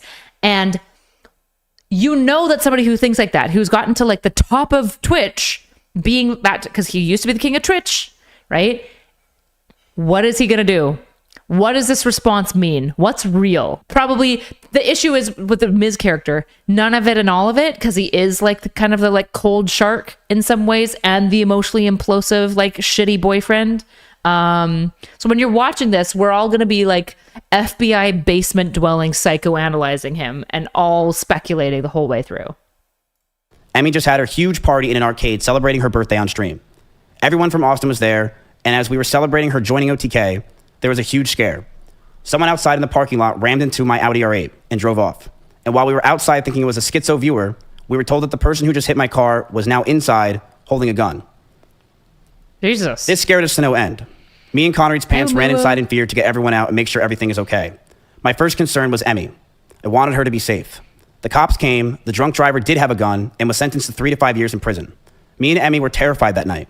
And on the way home, I grabbed her hand, and she grabbed mine. And we knew we were trauma bonded, and we didn't want to let go. Do people think trauma bonded's a good thing? I feel like I've heard people say so often, like, oh, we got trauma bonded in that moment. And I'm like, that's not a good thing. That's not good. I know, trauma bonded's weird. I hear so many younger people say it, though, where they're like, yeah, you know, me and my boyfriend, we just like trauma bonded. Like, I just love him. And I'm like, that's not good. The trauma bonded is like the breeding grounds for codependence and like unhealthy, overly enmeshed relationships. Like, what? We would wake up together, stream together, and hang out with each other all night. She quickly became my best friend and someone that I felt for the first time I was in love with. Somebody in the chat just said, Emmy's a better tank than you, by the way. Holy. The first year of our relationship, we almost had no fights. We started to date officially in January of 2022, and up until my cancellation, everything was perfect. She brushed over that I threw water bottles or my phone near her, but that wasn't during fights. I want to make that very clear. It would be me throwing my phone on my bed when I brushed my teeth. She did tell me she got a bruise from it, and I stopped. That's all that happened. I will throw you and show you an example, chat. I would just lob it over because I was going to bed. What about the furniture? That's it. Okay.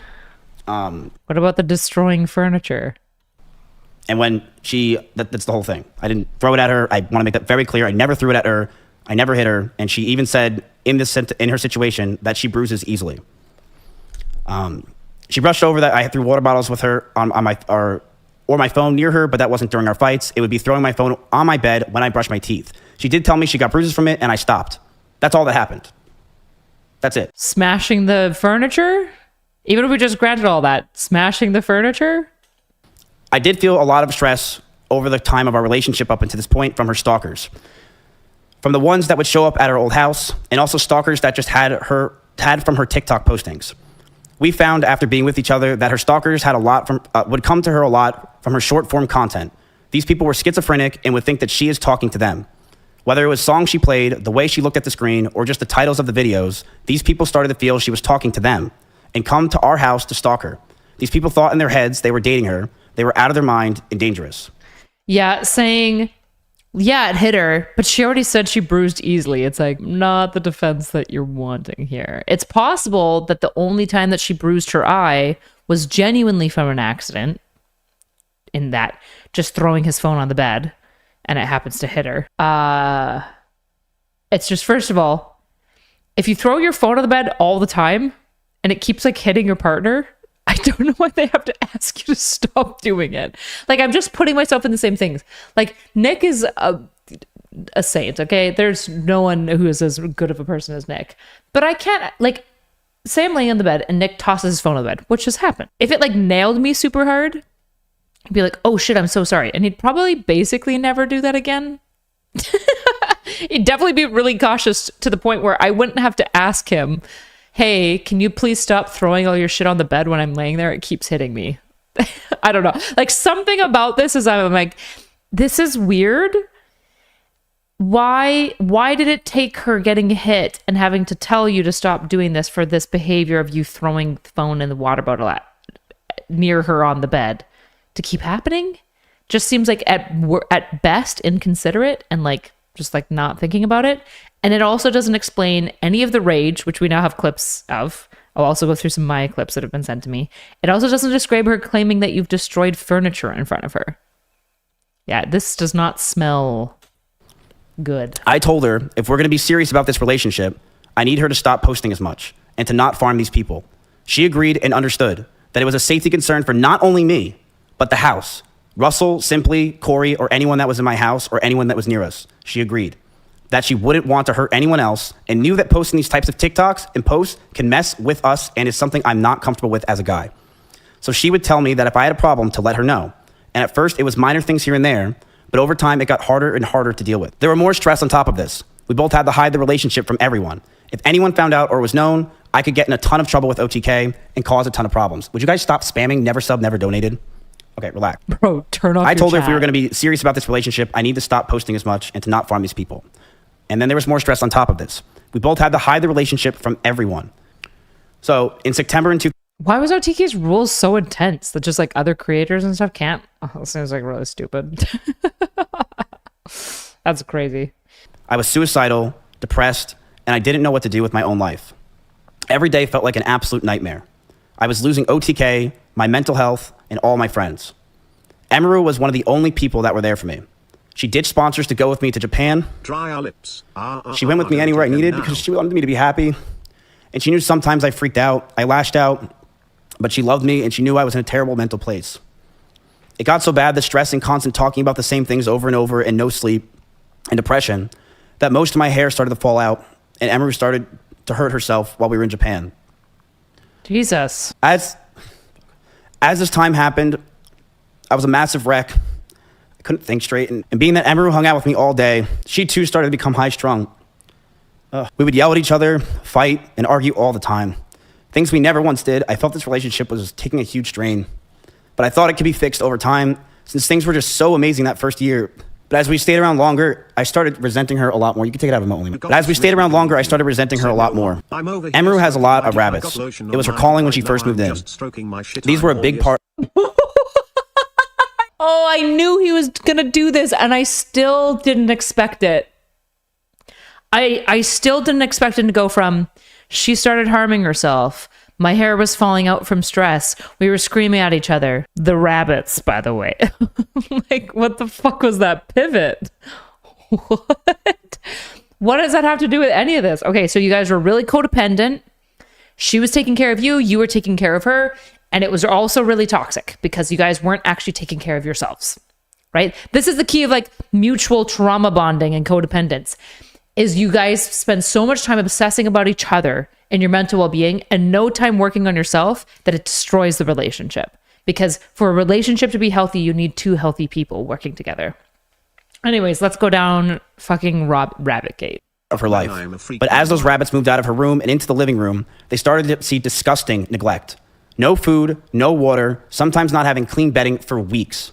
I, along with many others who would come over, would give them what they needed, and I would tell her all the time to take care of them, but to no avail. She completely neglected those rabbits, so much that many of them just died over 1 year of being around in my house. My cleaning ladies would clean them just because they felt terrible. And my brother once came over and said, and I quote, "If you ever marry this woman, I'll never forgive you." Bro, pause your TTS. Why? Bro, some fucker spent $5 for that moment that will be like in LSF history to just have 777 in the background. Like, none of this is a counter to anything that she said. He's like, I'm gonna prove her that she's wrong. She abused the rabbits, which is what she told you guys that I was gonna say that. It's like, okay. Here is a video up close of Emeru's rabbits. These are small little mites that are inside the rabbit cage, and she didn't care. She completely neglected these animals, and I'm not going to sit around and let people say that she didn't. People who came to my house knew that they were neglected. This is an up-close view of the rabbit cage being completely disgusting and neglected. She left them to die, and I'm not gonna sit here and have her pretend she didn't. It's fucking disgusting. Jesus. This is a video from my own brother. I didn't record this. These are mites all around her cage. I would tell her to take care of them all the time, but to no avail. She completely neglected those rabbits, so much that many died just over a year or two of being around in my house. My cleaning ladies would clean them just because they felt bad, and my brother once came over and said that if I marry her, he'll never forgive me. In fact, when Maya came over during my cancellation, she actually commented on Emeru's rabbits and said, "These rabbits are completely neglected and this is disgusting." Emeru wouldn't clean the cages and the smell became so bad that we started to have the rabbits just be outside. I told her if that's the case, she's got to make sure she's giving them water because they are her responsibility.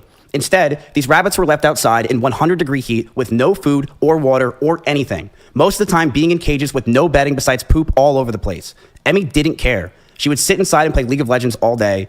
And what this showed me is that I don't want her to be my children's mother, and I couldn't see myself marrying. The fights from these times started to get worse. I would constantly want to be farther and farther from her. I would use her for content, but after stream would want to be alone. That's a crazy statement. I would use her for content, but then I wanted to be alone. Insane. Holy moly. Rabbit story over, by the way. Like, again, if all that's true, then yeah, she's rich. She should just pay somebody to take care of her rabbits. Is there a theme? Big streamers just don't take care. But also, she turns down sponsors. So, okay, let's just get his story straight. Adriana Lee stuff happens. He loses basically everything. He loses his friends, his sponsors. He's kicked out of OTK. He's losing everything. Nobody will collab with him. He's not making any money. He loses a bunch of viewers. And he says, the only one who stuck it out with me was Emmy. And she went to Japan with me. And as a result of the stress of my depression and all of the harassment over the Adriana Lee stuff, he starts losing hair. And she's so depressed that she's self-harming. That's the story. At some point, they have stalkers that are running to their car. They're trauma bonding over all this stuff. I know that was before. She's so depressed that she apparently has rabbits that are not being taken care of. I don't know if, because he said that they were fine in her room. It's only when they moved out of her room that they were a problem. So she starts neglecting the rabbits after they move to the living room. After they get back from Japan, and after she's, according to him, been self-harming, which, by the way, is crazy to drop that about her, but whatever. I suppose in his mind, she's dropping that he has haters, so it's fair game. Why would you, I guess, one, if you're like this codependent relationship where you're taking care of her and she's taking care of you, according to you, she's putting on everything on the line to care for you. Why wouldn't you have hired somebody for her to take care of the rabbits? Because she's probably neglecting them because she's depressed, I'm assuming, especially if they were fine and then not fine. It feels like something, do you guys get what I'm saying? Like something feels like it's not adding up. Why would you say that she's so depressed, all these things, and then just go on this like random pivot about the rabbits?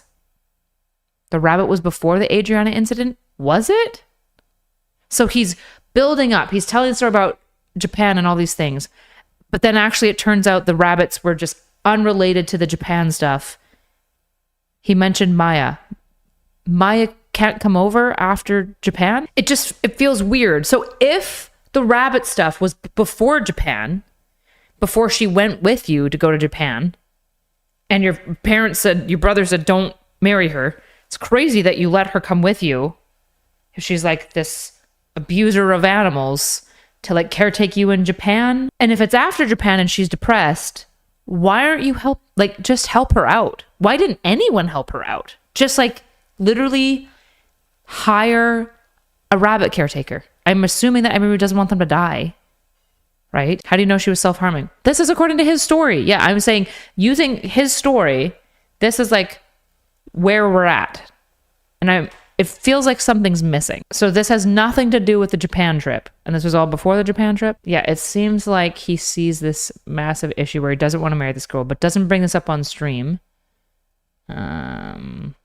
or try to continue the relationship. This seems stream. Yeah, because he's saying like at this point, okay, I don't want to go into her stream. What's like the timeline of all this? Because the timeline that he's presenting is like they were together, they were getting closer. They went to Japan, they were moving in together at this point. Now the rabbits are in the living room and the rabbits are dying, but he still like wants to be with her, but now he doesn't anymore want to be there. I need to go back. I feel like this is not it. Okay. Back to the rabbits and sort of like make a timeline here. And being that Emeru hung out with me all day, she too started to become high-strung. We would yell at each other, fight, and argue all the time. Things we never once did. I felt this relationship was taking a huge strain. But I thought it could be fixed over time, since things were just so amazing that first year. But as we stayed around longer, I started resenting her a lot more. You can take it out of remote only. But as we stayed around longer, I started resenting her a lot more. Emeru has a lot of rabbits. It was her calling when she first moved in.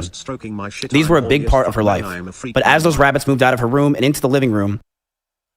So, room...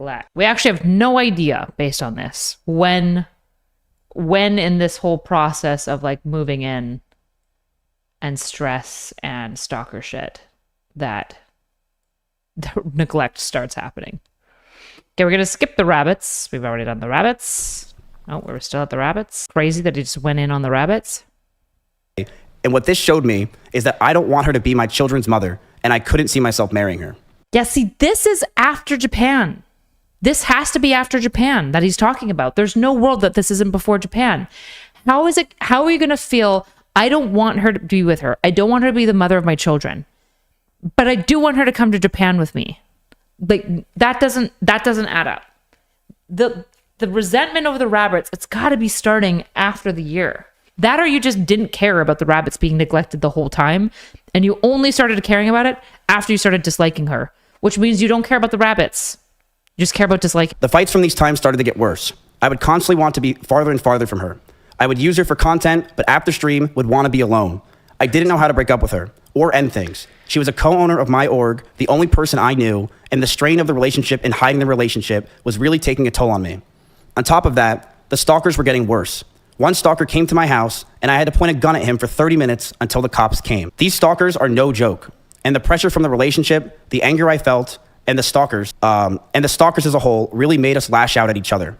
She would tell me that she doesn't realize what she's doing, that she didn't understand what she was doing wrong.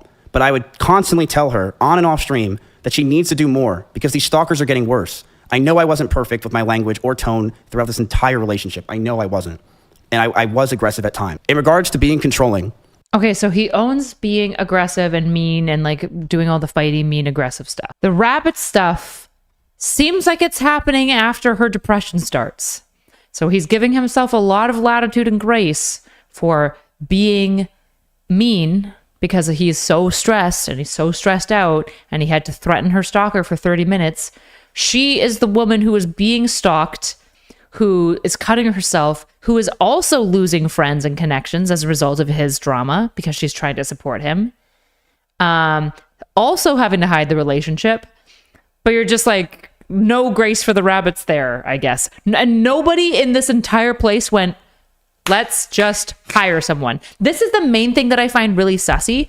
If they were living together, assuming there were other people coming, and there was an org attached to this, nobody at any point just went, if it was this bad, which I'm not saying that it wasn't this bad. I have no idea. I don't know how common mites are. It's possible that they just caught it when the cages were really bad. Maybe the cages aren't that bad and there's just one video, right? We have no idea. We have literally one video, which is not actually proof that she's abusing the rabbits at all. And also we just have him claiming that she left them outside in the heat with food and water. We don't have any evidence of that. Right? So, but we do have consistent evidence supporting Emeru's claims of things that have happened, right? The clips of him slamming the door. I'm going to go through stuff of him throwing things at Maya and whatnot. So we do have clips supporting a lot of what she said. And she even predicted him coming out about this rabbit stuff. And then he did. This just smells. I'm just going to say for now, this just smells. They have house cleaner keepers that come 2 times a week and live with 4 to 6 people. Okay.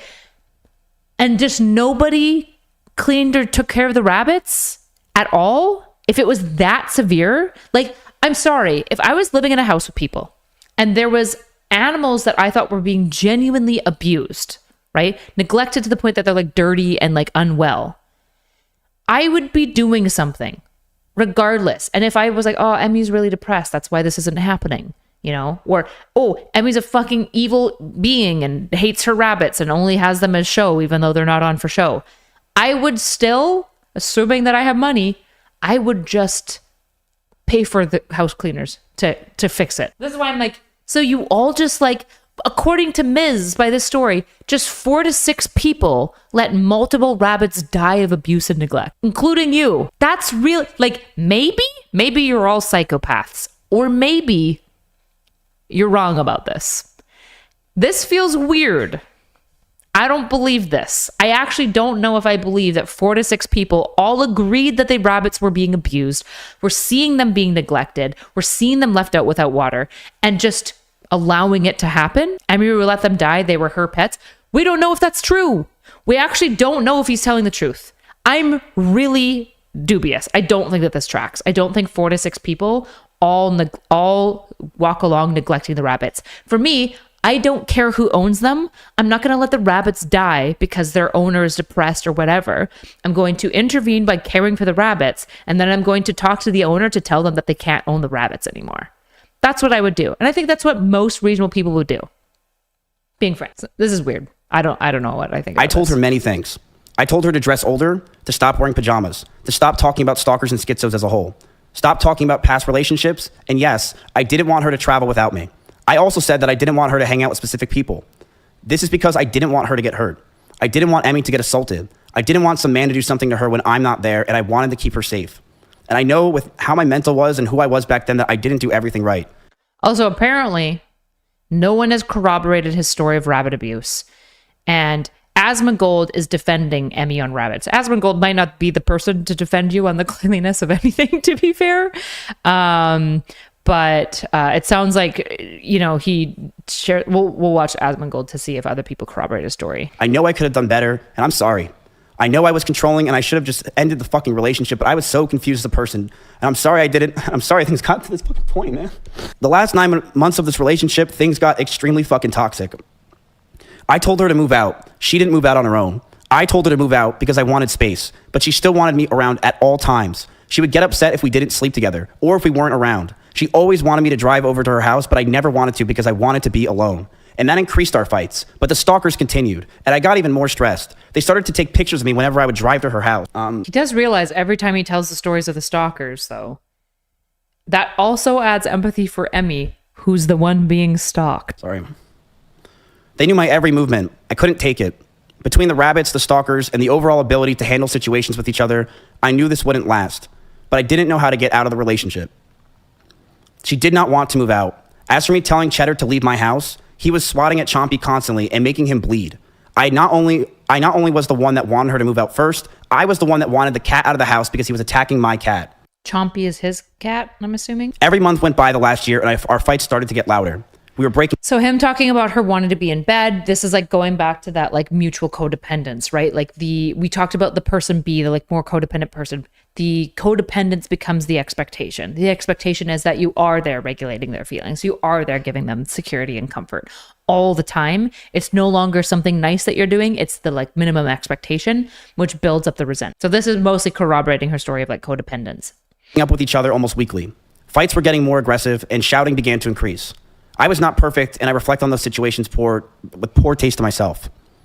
I'm ashamed that the situations got so bad, but Emmy was also violent. She would throw clothes or plushies at me, and I punched holes in the walls or slammed doors in aggression.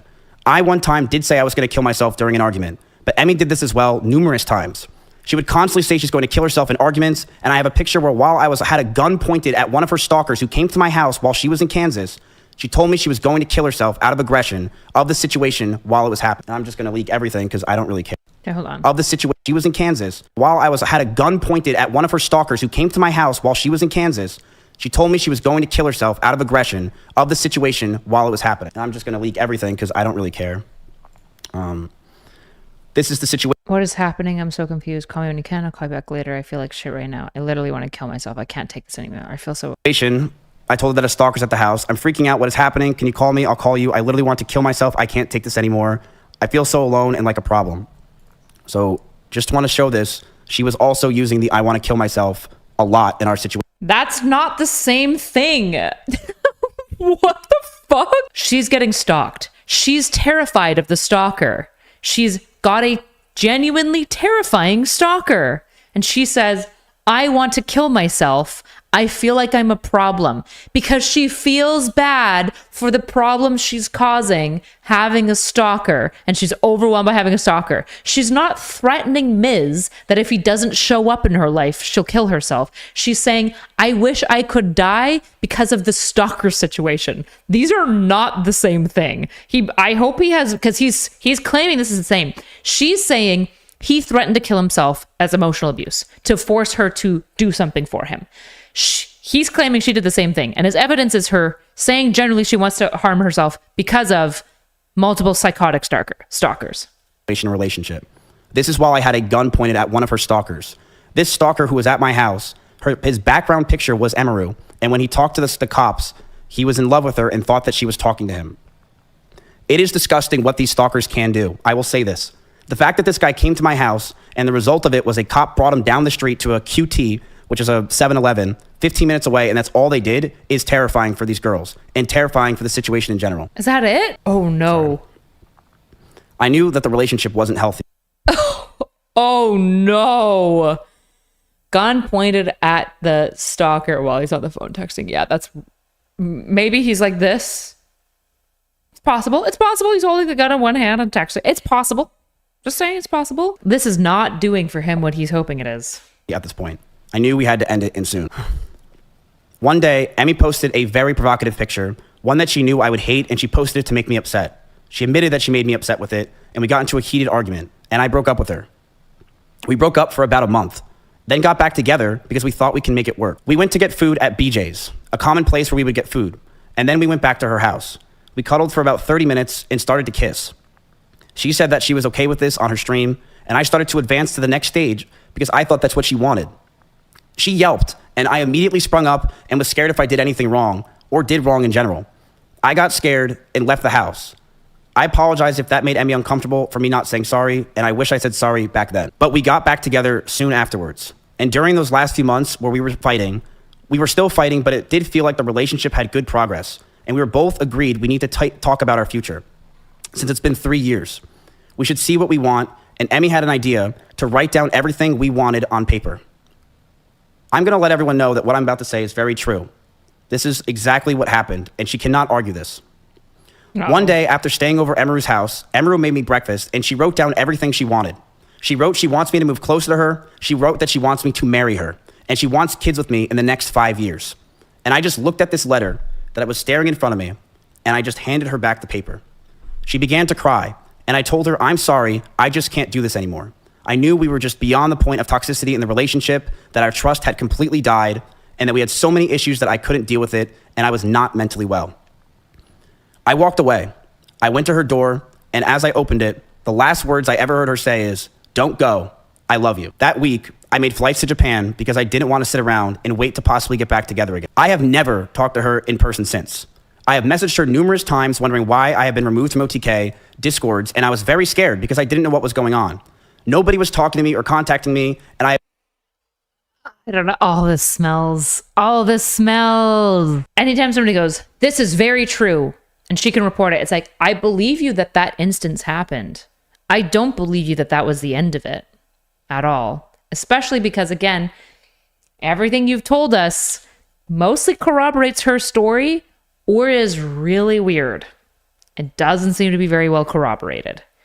Particularly when you bring up the evidence of her threatening to kill herself as like some dunk that she's doing the same thing, and it is not the same thing. So like now I'm like, okay, well, when you tell the essay, your version of the essay seems like a reasonable, like, maybe she's into it, maybe she's not. She yelps, you back off immediately, which, and to be fair, she did say that he backed off immediately too, so that's corroborated. But she reports it as he kind of initiated kissing and then moved forward, and she wasn't super necessarily into it, although it sounds like she did kiss back. It's hard to take his side of the story with this thing. Although in either side of the story, he kind of like either like gently pushed some sexuality or like maybe more aggressively did while she's crying, took advantage of a girl crying, and then moved towards having sex and very misread the room. In his version of the story, they mutually were kissing. He pushed towards sex. She didn't want it and yelped, and he moved away and respected it, like didn't have sex. Those are like the two options. I'm a little bit sus of his version of the story, but it sounds like a lot of the, like, I think a lot of people are going to take that as like the biggest thing. I don't think that this is actually the biggest thing. I actually think the like litany of codependence and him taking out his insecurities on her like over and over and over again, and like essentially punishing her for her success. Like a lot of their relationship that we've seen evidence of is him punishing her for her success.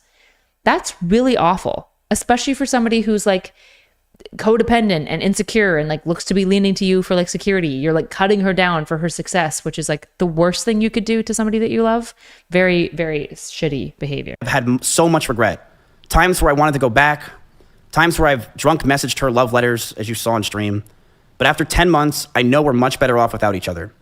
I did see her at a party once at Simply's house. The house was very small, and I opened the door, I said whoops, and proceeded to talk in the other room about what I possibly did wrong, and began to bawl out and be depressed because I just saw my ex-girlfriend. I want to make it very clear. I was not following her, nor lingering around her. I was with others the entire night. The house is about 2,000 square feet with about 50 people there. I, of course, was near her, but I was never following her. It's a pretty big house. God, rich people, man. 2,000 square feet. That's like not huge. It's not small. It's not that small. Ugh. Okay. Am I crazy? 2,000 is like not that small. All right, back. 2,000 feet is so a medium house. Okay. Rich people, man. It was a tiny house. This year has been very hard for me, and I'm sure for her. I even went to Japan and drank every single night just to sleep. Going from being with each other for 3 years straight and trauma bonding to be completely alone is such a difficult thing for both of us. I began therapy in February of this year with EMDR therapy, something she recommended me when we were dating.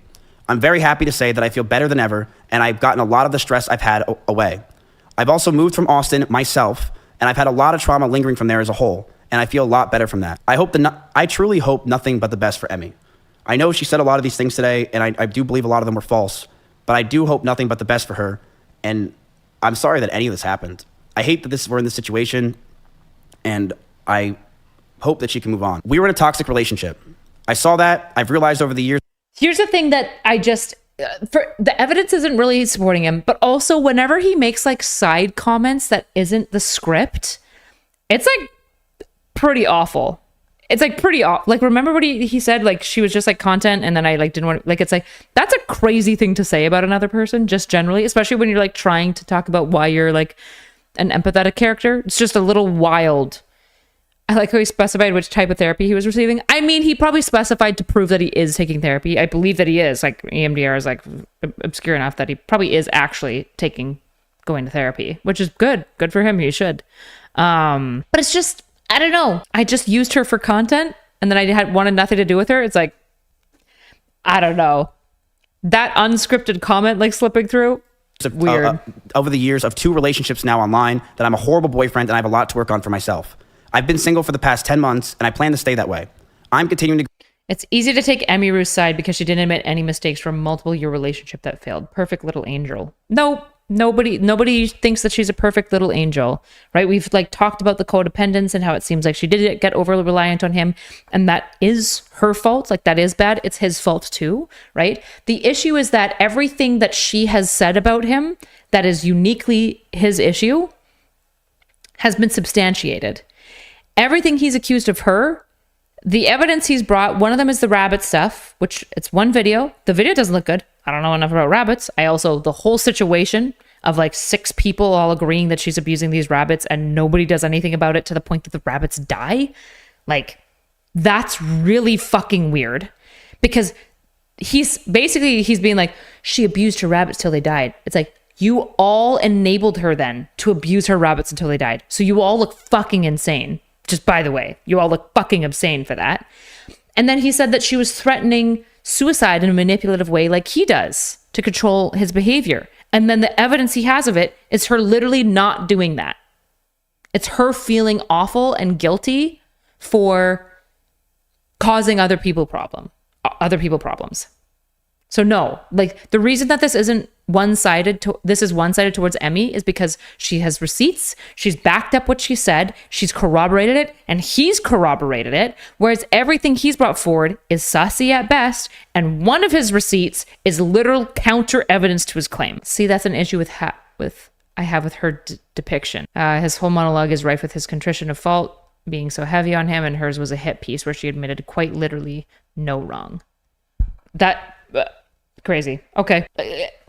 I'm guessing you love Joker too. Like, you're like, Joker's the best character. He's just not understood. Like, that's fine. If you just like, if you're like, man, this guy is admitting and other people corroborating her story and blah, blah, blah, blah, blah, blah. Like, what did she do wrong? She was codependent on him, which she probably should recognize, but that takes a lot longer to figure out. She threw plushies at him, which I don't think anyone would agree is bad. And maybe the rabbits, but again, that's the one thing that doesn't seem to add up. So it's like the one thing that she did wrong is going to be a really, really hard thing to even throw in there. Like, how do you even throw in there other than saying we got really codependent, right? Like, does she have to just like lambast herself and be like, yeah, I got really codependent and I relied on him too much and I was too needy and all these sorts of things? It's like, none of that's relevant to him being abusive towards her. Not really at all, like in any way, shape or form. Okay.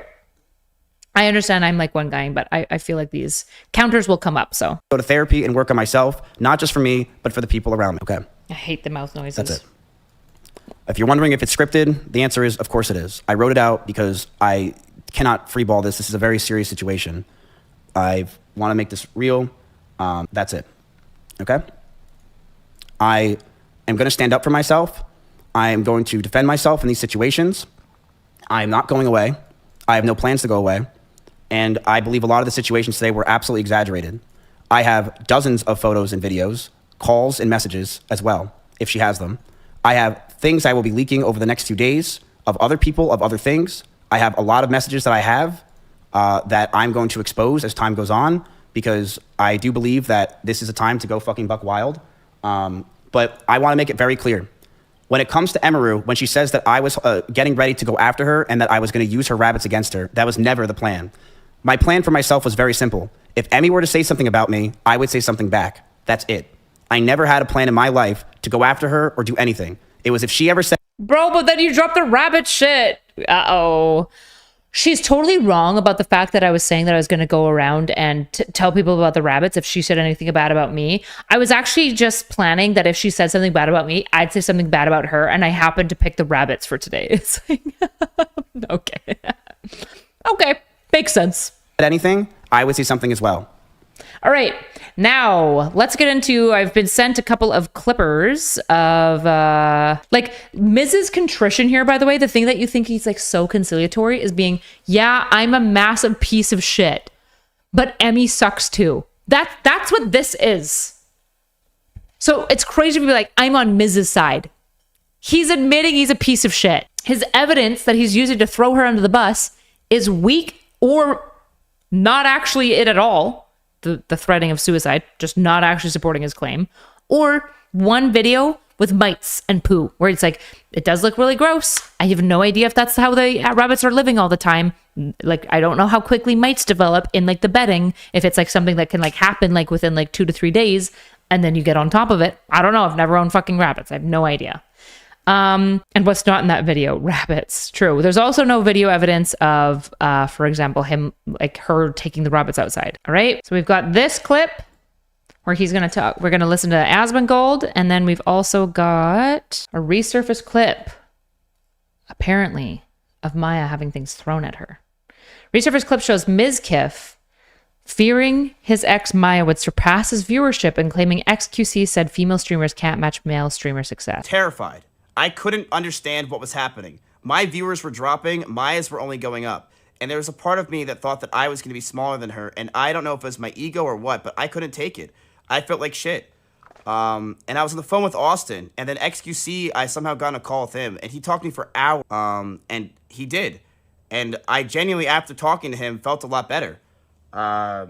And I don't think he even realizes what he did for me in that call, but he really did help me a lot. I was nonstop. It's all I could think about, and I was going to die. But then he reminded me that women have a cap and men just grow in it. So felt a lot better after that. I really did. Jesus. Holy moly. He reminded reminded me that sexism's real, so I don't have to worry about being better than her. Oh my god. I was really worried that this girl would be more talented than me and surpass me in streamers, but then I remembered sexism. The greatest gift to mid-white dudes. Sexism.